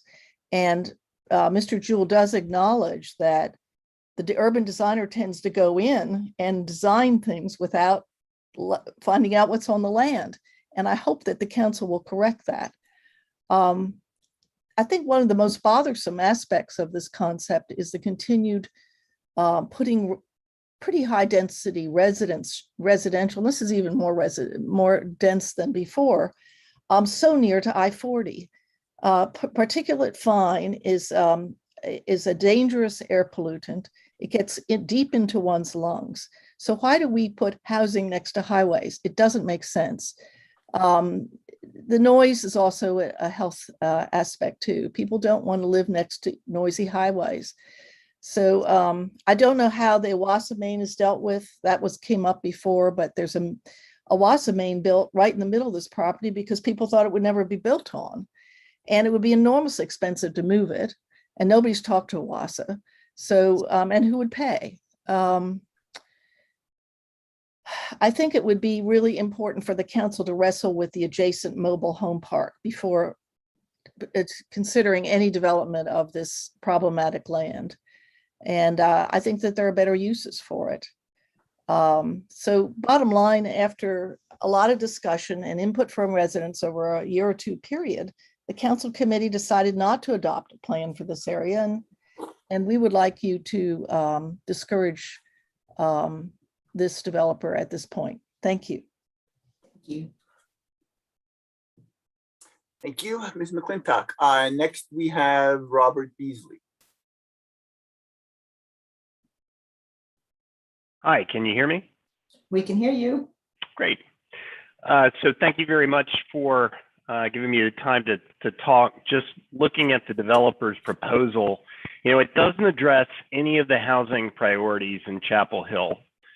The September 10th housing report from the Economic Sustainability Committee that we just heard a petition from many, if not all, the town council members to enact some of the recommendations from that report, called out the need for affordable housing at 80% AMI and under, and the need for the missing middle, which in that committee meeting, Chapel Hill did acknowledge, I think it was Council Member Anderson, that we don't have a clear definition. But I would assert that we could assume the 80% to 120% AMI is the missing middle. And this proposal only provides 15% of its capacity for that missing middle, none for affordable housing. It just doesn't seem like it addresses any of our affordable housing needs or the housing needs or priorities for the main demographic groups that report called out. I think you really need to discourage this moving forward as proposed. Thank you. Thank you. Anyone else wishing to speak? There is no one else. Okay, I'll bring it back to the council for comments, please. Ms. Ryan? Hi, thank you, everybody. Thank you for your presentation. So my first comment is this is not a place. It is a bunch of big buildings in a sea of concrete parking. Now, I understand that we're going to have maybe things developing around it, but if this area develops as parcel by parcel by parcel with no coordination, there's nothing stopping everybody from wanting to build the same thing there. And what we're really trying to do is create placemaking up here. So to be honest, I have very little interest in granting a big entitlement on this land for a project like this. You know, if folks could work together and try to achieve more of the vision. I know council wasn't united on it. I know that the economics are complicated, but I can tell you that this is not something that I would look forward to welcoming to town. Just a few specific comments. The 1.5 cars per unit feels high to me.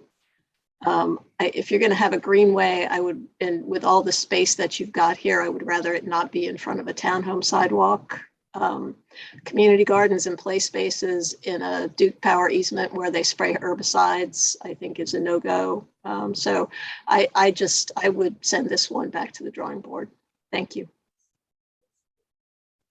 Mr. Nguyen and Mr. Parker? Thank you. I think share Council Member Ryan's sentiments. Would also, you know, in that same presentation, Rod also mentioned kind of that huge gap for multifamily home ownership.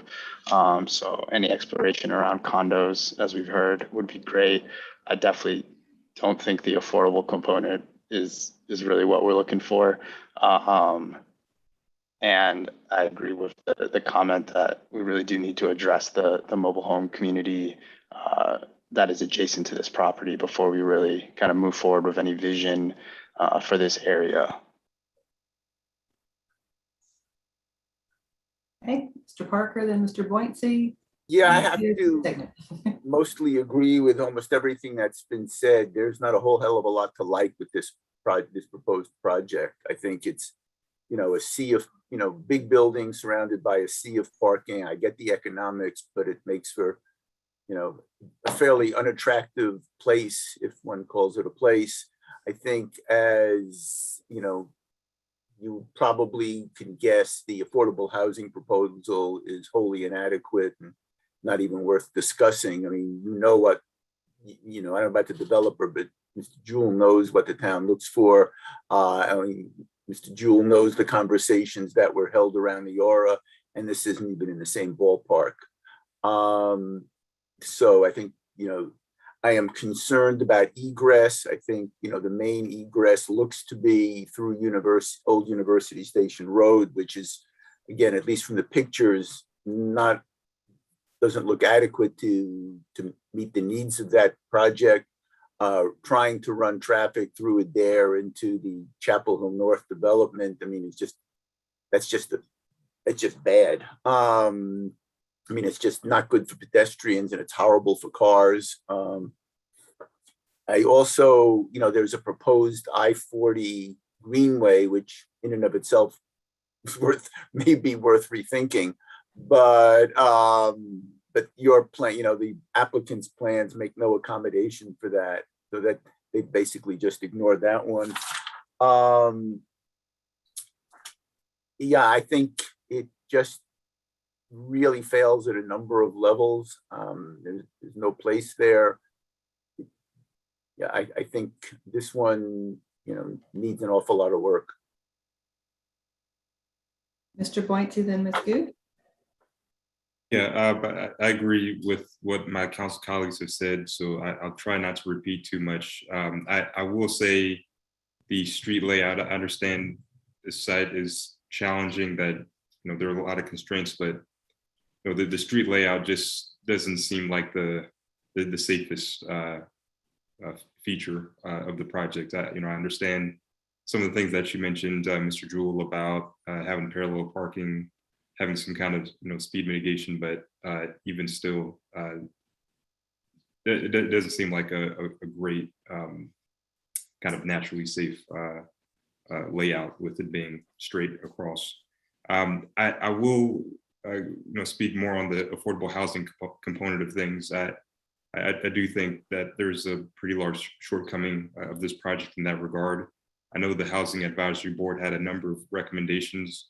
I'm not sure what all kind of factored into the determination of the affordable housing component that you're proposing, but I know the Housing Advisory Board had brought up the importance of allowing vouchers, the importance of having true workforce housing, which requires an AMI that's significantly less, 60% or less of AMI.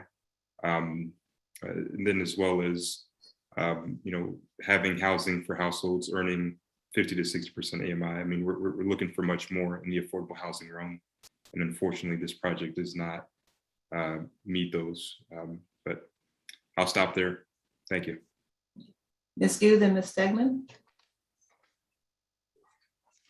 Yeah, well, I think I have several major concerns. I think a few of them already have been accommodated by my other council colleagues.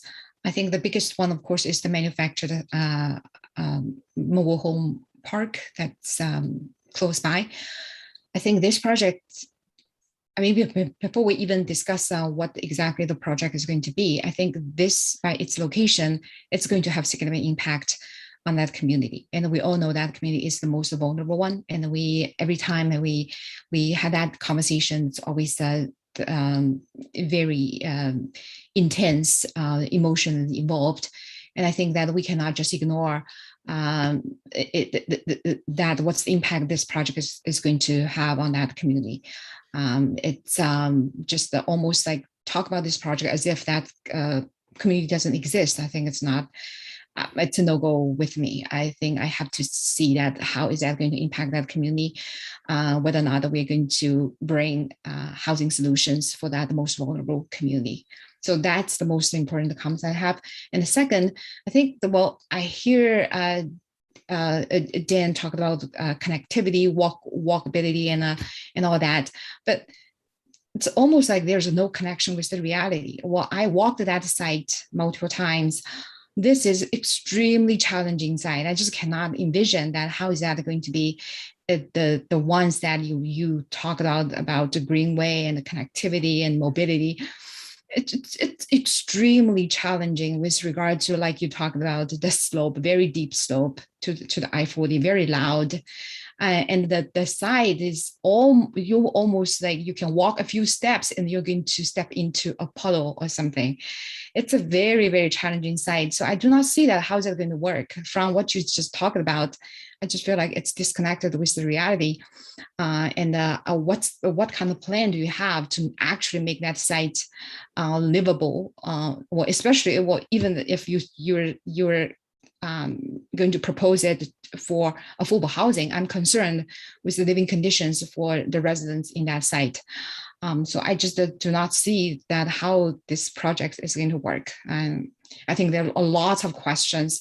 I think that unless these questions are being properly answered and addressed, otherwise I do not see any feasibility for this proposal. Ms. Stegman? I'm afraid I'm not going to say anything more positive than has been said. I'll try to say some different things. It just seems one of the things we've been talking about a lot lately and for years now is how we can get better design, how we feel like if the new developments we've been getting looked better, people may not be quite as bothered by them. And this is just bad design. It's just ugly. I don't want to look at it. It's just, I think, and you talked to Dan about what a great location it is, and it really is. It's so connected. You can walk and bike to so many places, to schools, to stores, to restaurants, everything. So it seems very car centric. It doesn't seem like it's really designed to encourage people to not need or use their cars.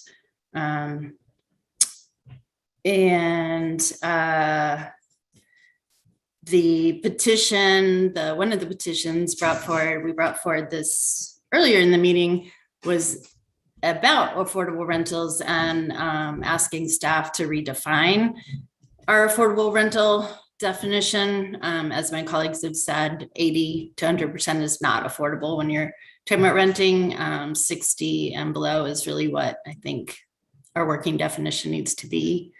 And I also echo Councilmember Nguyen's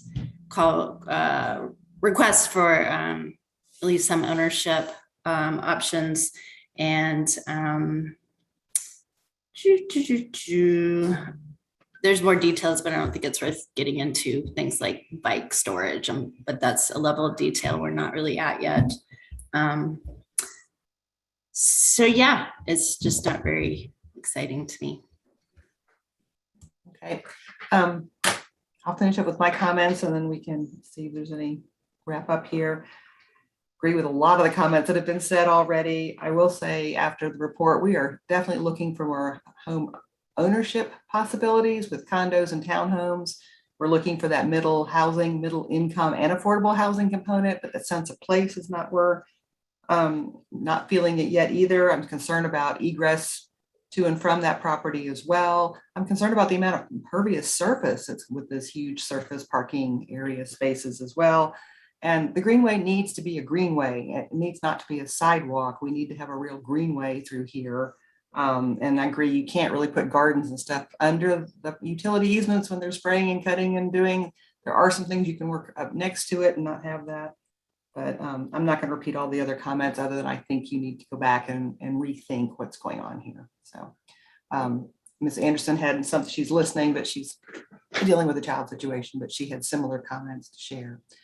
So I think you've heard comments from us. Are there any questions from the applicant or clarity on some of the comments? No, thank you for your candor. And this is exactly why we have concept plans. So thank you. Yeah. So, okay. And we are really wanting more affordable. I move that we transmit our comments to the applicant. Second. So moved by Mr. Parker, second by Ms. Stegman, that we transmit our comments. Roll call vote. Mr. Parker. Aye. Ms. Anderson. Mr. Boincy. Aye. Ms. Gu. Aye. Mr. Nguyen, Aye. Ms. Ryan, Aye. Ms. Stegman. Aye. Mayor says aye as well. Thank you very much. Council members, you have a link for a closed session, but Mr. Parker needs to read us into closed session. I move that the council go into closed session as authorized by General Statute 143-318.11A5 to establish or instruct the staff or agent concerning the negotiation in terms of a possible contract concerning the acquisition of real property located at 8120 Merrin Road. At the conclusion of the closed session, the council will adopt a single motion to end the closed session and adjourn the meeting without taking further action. It's been motioned by Mr. Parker. Is there a second to go into closed session? By Mr. Nguyen. Roll call vote. Mr. Parker. Aye. Ms. Anderson. Mr. Boyncy. Aye. Ms. Gu. Aye. Mr. Nguyen. Aye. Ms. Ryan. Aye. Ms. Stegman. Aye.